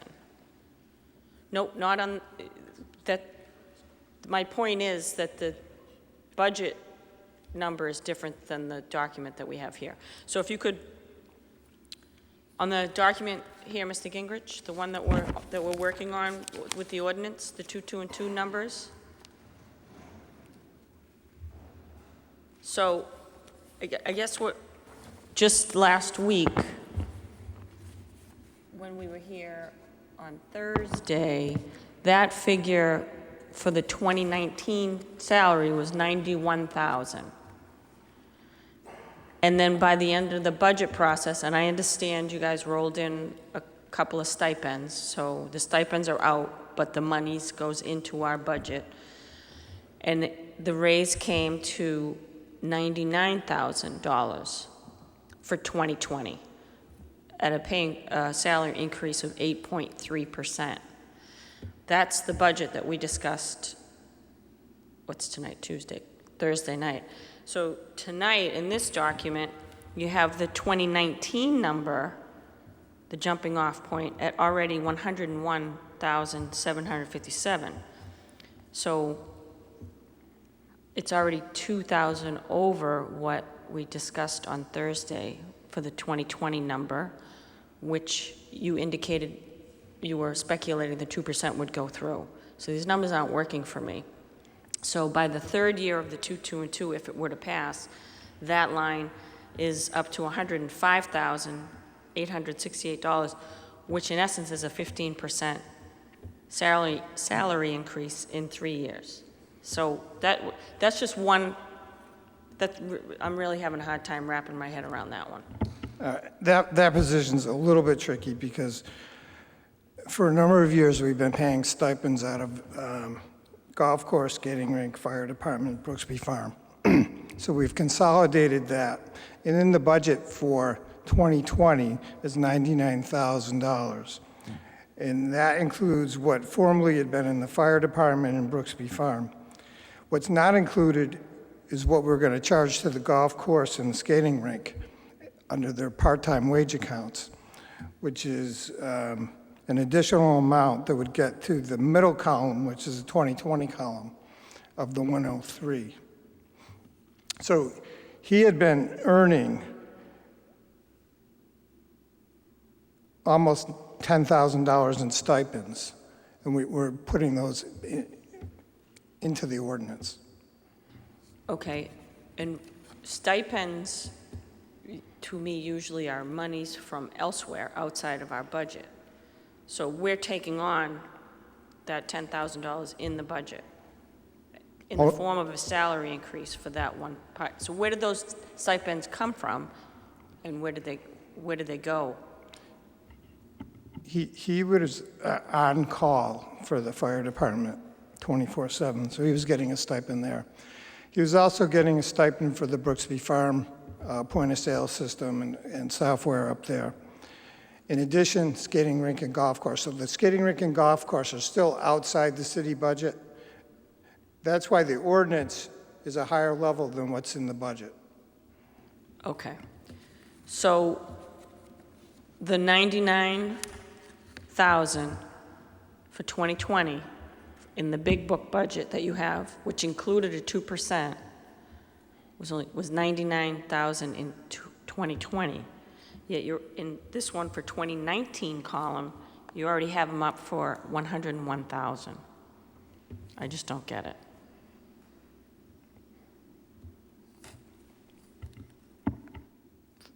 The budget book is at 99 for 2020. Yeah. Yes. Is the clarification for that possibly the fact that these represent the upper limits for the positions and not necessarily That's the true. people? So what's being presented here is the upper limit of the salary payment capability for the position. It's not necessarily the person. In the budget big book or in what's in front of us? In the budget, it's actually was budgeted for the person, but these are for the ordinance. They set the upper limit for salary capability for the position. Okay, so his salary then is $99,000, which was an 8.6% for 2020. 8.6% because you rolled in the stipends, correct?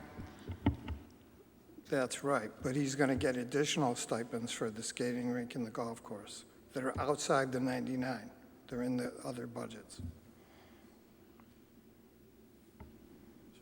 Okay. Thank you. And I think my stance on this hasn't changed. It's been similar since it was presented 3 years ago. I think that automatic pay increases, I'm not comfortable with that with the large number of employees, and if we could devise a different way to do it on an annual basis. I don't like to project out automatic pay increases for 3 years for a large number of employees that we're not bound to do through collective bargaining. And I would be more comfortable as well, and I know I had mentioned this a few years ago when it came up, that the higher end earning individuals, there's probably about 15 of them that make over 100,000. I would feel better about the process if we were to separate those two. And I'm not saying that the under 100,000 would get an automatic pay increase for 3 years. I would rather us do it annually so that we're not committing funds 3 years ahead of ourselves when we don't know what's going to happen to the economy. But definitely the higher earning six-figure individuals, positions rather, in this presentation, I would feel much more comfortable if we separated them and did them annually as well, because I really am not comfortable giving a 2, 2, and 2 to individuals making over 6 figures. I'd rather do them annually.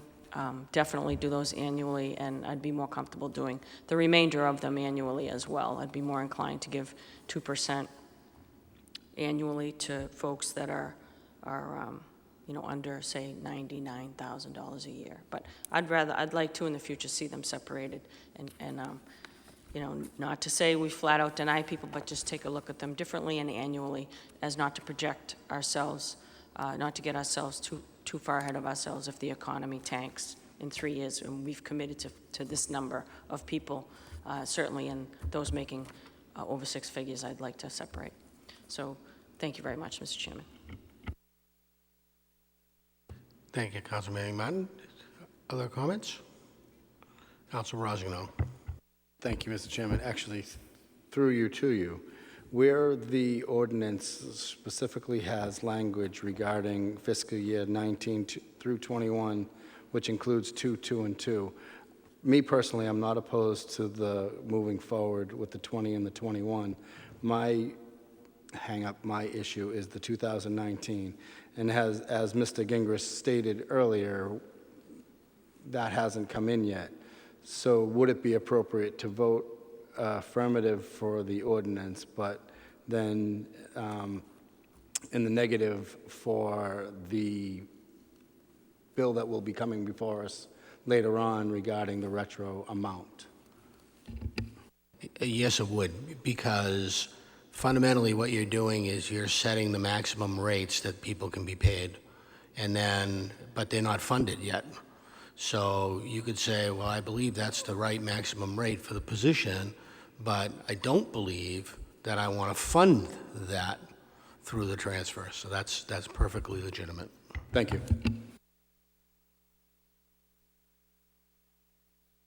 Any further questions? Then if there's none, I'll entertain a motion. Councilman McGinn?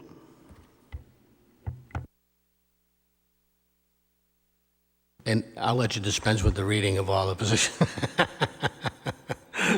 If you could just get the crux of what's agreed to, yeah. Right. Point of clarification, Mr. Chairman. There is other language in here with respect to the fire chief and so forth. Are you looking to capture all of that at this point in time? No, we'll do each one of those separately so that they're captured the right way. Thank you. Okay, so the motion would be to approve for advertising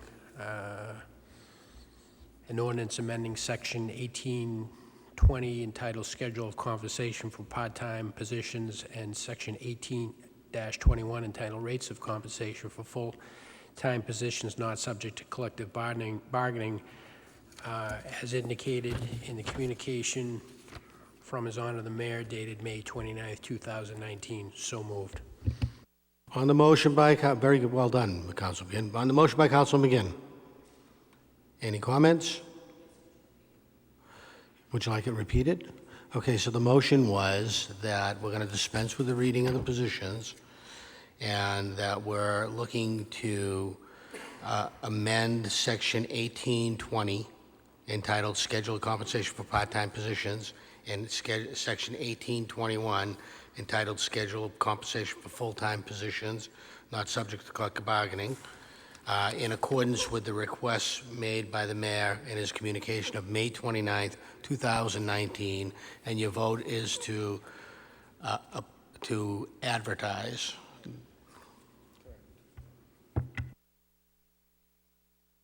Further questions? Seeing none, roll call.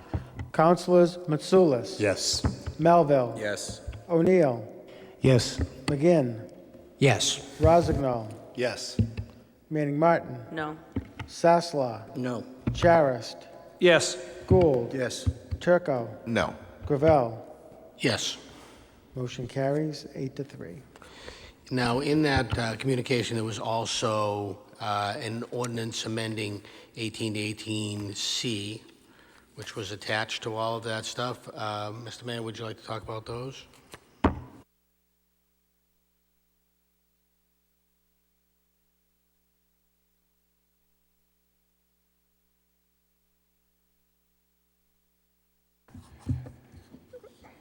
That particular request is to adjust the deputy police chief to be a percentage of the captain's base pay, and the fire chief is the existing. That won't change.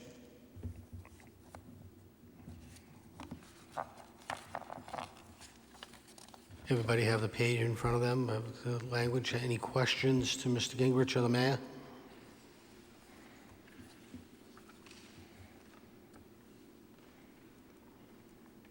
Councilor O'Neill. Thank you, Mr. Chairman. I just wanted to ask, under Section 3 at the bottom of the proposed ordinance, it says that the first pay date is July 2018. Is that a typo, or am I missing something? Thank you. Yeah, because that's fiscal 19 when it would have taken effect. So what, is it a retro? Not use it. It's only retro if you vote to pay for the retro. But it's a proposed retro increase. Okay, I'm just, we're quibbling with words, but I want, thank you.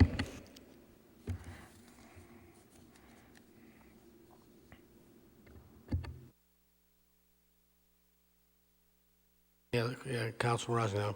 Just for clarification, so the same issue I have is about the retro portion. So by approving this, that does not necessarily approve the retro. It'll actually just be unfunded when it comes before us next go-around.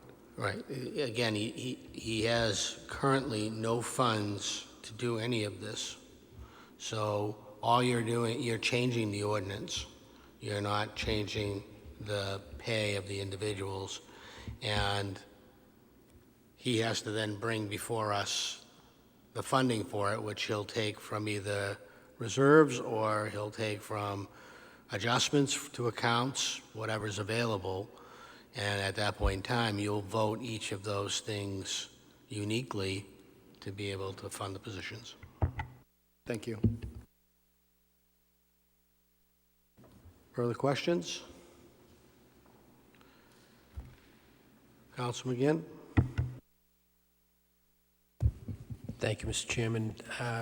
Move to approve for advertising an ordinance amending Section 18-18C, which establishes the rates of compensation for police and fire personnel, and amending the ordinance establishing the fringe benefits for the police and fire department of the Code of the City of Peabody, as indicated in the communication from His Honor the Mayor dated May 29, 2019. So moved. On the motion? Comments? Roll call. Councilors Mitsoulas. Yes. Melville. Yes. O'Neill. Yes. McGinn. Yes. Rozignol. Yes. Manning Martin. Yes. Sasslaw. Yes. Charist. Yes. Gould. Turco. Yes. Gravel. Yes. Motion carries. And there was also a third ordinance change request. Could that please be explained?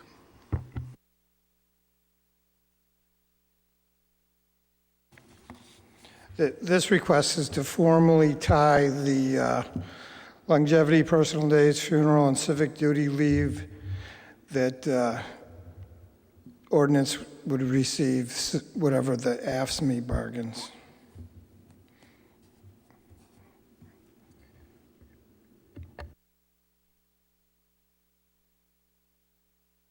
And there was also some corrective wording on the medical insurance. It formerly said Blue Cross Blue Shield. Now it's based on whatever the Peabody Public Employee Committee agreement contains.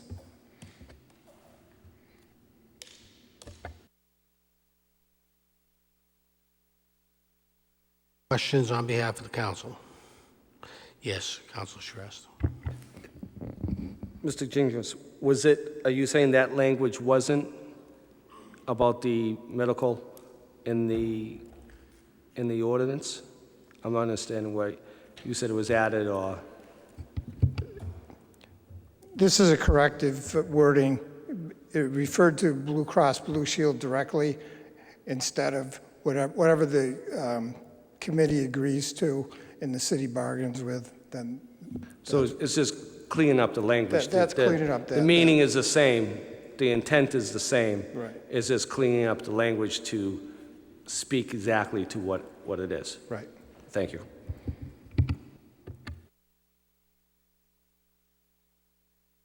Other questions? I'll just comment on this particular one.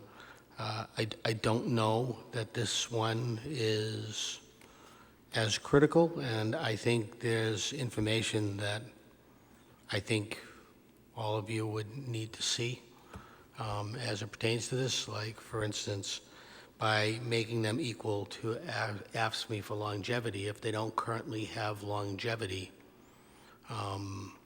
and by saying they're going to be equal to longevity, would they start the longevity at the time that you make this ordinance occur?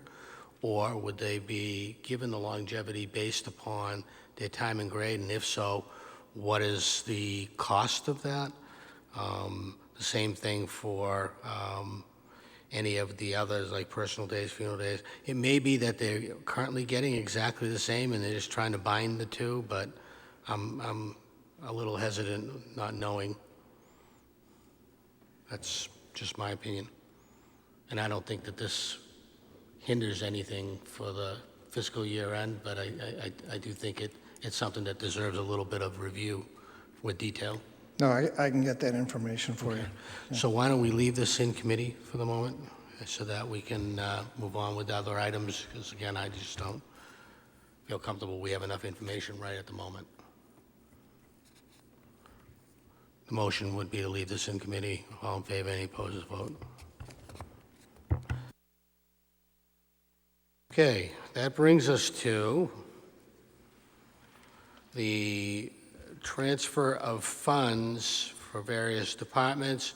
And we're going to go first to F, which is the transfer of funds, CPC Park and Playground Spaces Restoration Projects FY19 in the amount of $198,000. That would be item F. So yeah, this is a request from the Park Department through the CPC to fund various playground repairs.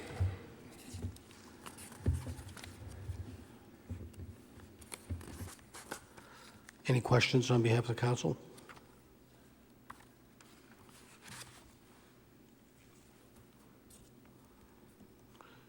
If there's none, I'll entertain a motion. Council McGinn. Thank you, Mr. Chairman.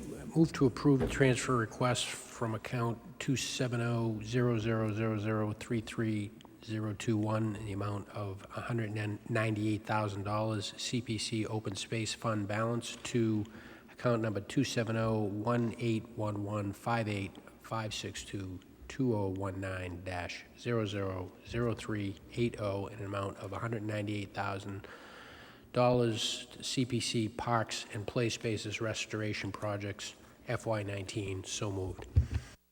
You've heard the motion by Counsel McGinn. Any comments? Seeing none, roll call. Councilors Mitsoulas. Yes. Melville. Yes. O'Neill. Yes. McGinn. Yes. Rozignol. Yes. Manning Martin. Yes? Sasla. Yes. Charis. Yes. Gould. Yes. Turco. Yes. Gravel. Yes. Motion carries. We'll 11 now to move nothing. to H on the agenda, transfer of funds, various departments, salaries, $619,385. Mr. Gingrich? Yeah, I went through the various accounts and trying to close out the salary line items. And predominantly, we had shortages in police and fire, even though we had tried to estimate them based on the new contract changes. And the second page outlines all the movement.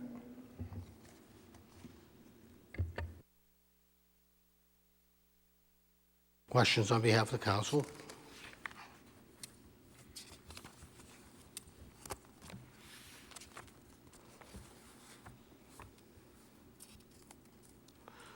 Being none, Councilor McGinn? Thank you, Mr. Chairman. Move to approve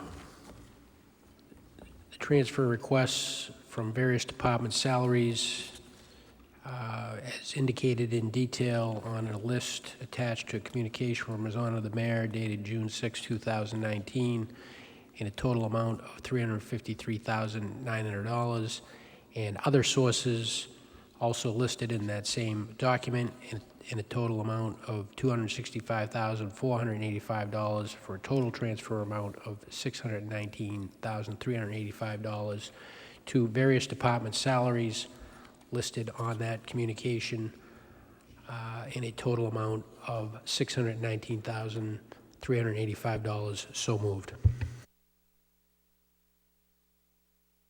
On the motion by Councilor McGinn, questions? Comments? None? Roll call? Councilors Mitsoulas. Yes. Melville. Yes. O'Neill. Yes. McGinn. Yes. Rozignol. Yes. Manning Martin. Yes. Sasla. Charis. Yes. Gould. Yes. Turco. Yes. Gravel. Yes. Motion carries. We'll now go to item I. And Tim is saying aye, which again is a transfer of funds. Mr. Gingrich. This is an estimated need of closeout for year-end to various expense accounts. Tried to move out money from accounts where there was funding that seemed to be available. You know, we still have almost 2 weeks left. And moving to the accounts where there are shortfalls. In addition to that, we're going to need to use some unreserved fund balance, $700,000 to fill the gaps. Questions? Seeing none, again, Councilman McGinn, if you do me the favor. Thank you, Mr. Chairman. Move to approve the transfer requests from various department expense sources on a list attached to a communication from His Honor the Mayor dated June 6, 2019, in an amount of $253,650, and other sources, unreserved fund balance, $700,000, for a total amount of $953,650 to various department expense, which are detailed on that attached list dated June 6, 2019, in a total amount of $953,650. So moved. On the motion, comments? None? Roll call? Councilors Mitsoulas. Yes. Melville. Yes. O'Neill. Yes. McGinn. Yes. Rozignol. Yes. Manning Martin. Sasla. Yes. Charis. Yes. Gould. Yes. Turco. Yes. Gravel. Yes. Motion carries 11 to nothing. So we are now at the adjournment of the, Oh, we got one more transfer. oh, wait a minute, one more thing. Yeah, we got the 40,000 for the skating rink. Oh. We also have to do the 40,000 for the skating rink. Yeah, the skating rink has undergone some repairs, and this is an effort to close those holes from retained earnings. McGinn. Thank you, Mr. Chairman. Move to approve the transfer requests from skating rink retained earnings, account number 4300000311101 in the amount of $40,000 to various accounts on a list attached to a communication from His Honor the Mayor dated June 6, 2019, in an amount of $40,000. So moved. On the motion, roll call? Councilors Mitsoulas. Yes. Melville. Yes. O'Neill. Yes. McGinn. Yes. Rozignol. Yes. Manning Martin. Yes. Sasla. Yes. Charis. Yes. Gould. Turco. Yes. Gravel. Yes. Motion carries. Thank you all for your patience with all of this. You did a great job. I'll take a motion to adjourn, and then we'll go to our special meeting to approve. Thank you, council. Stand adjourned.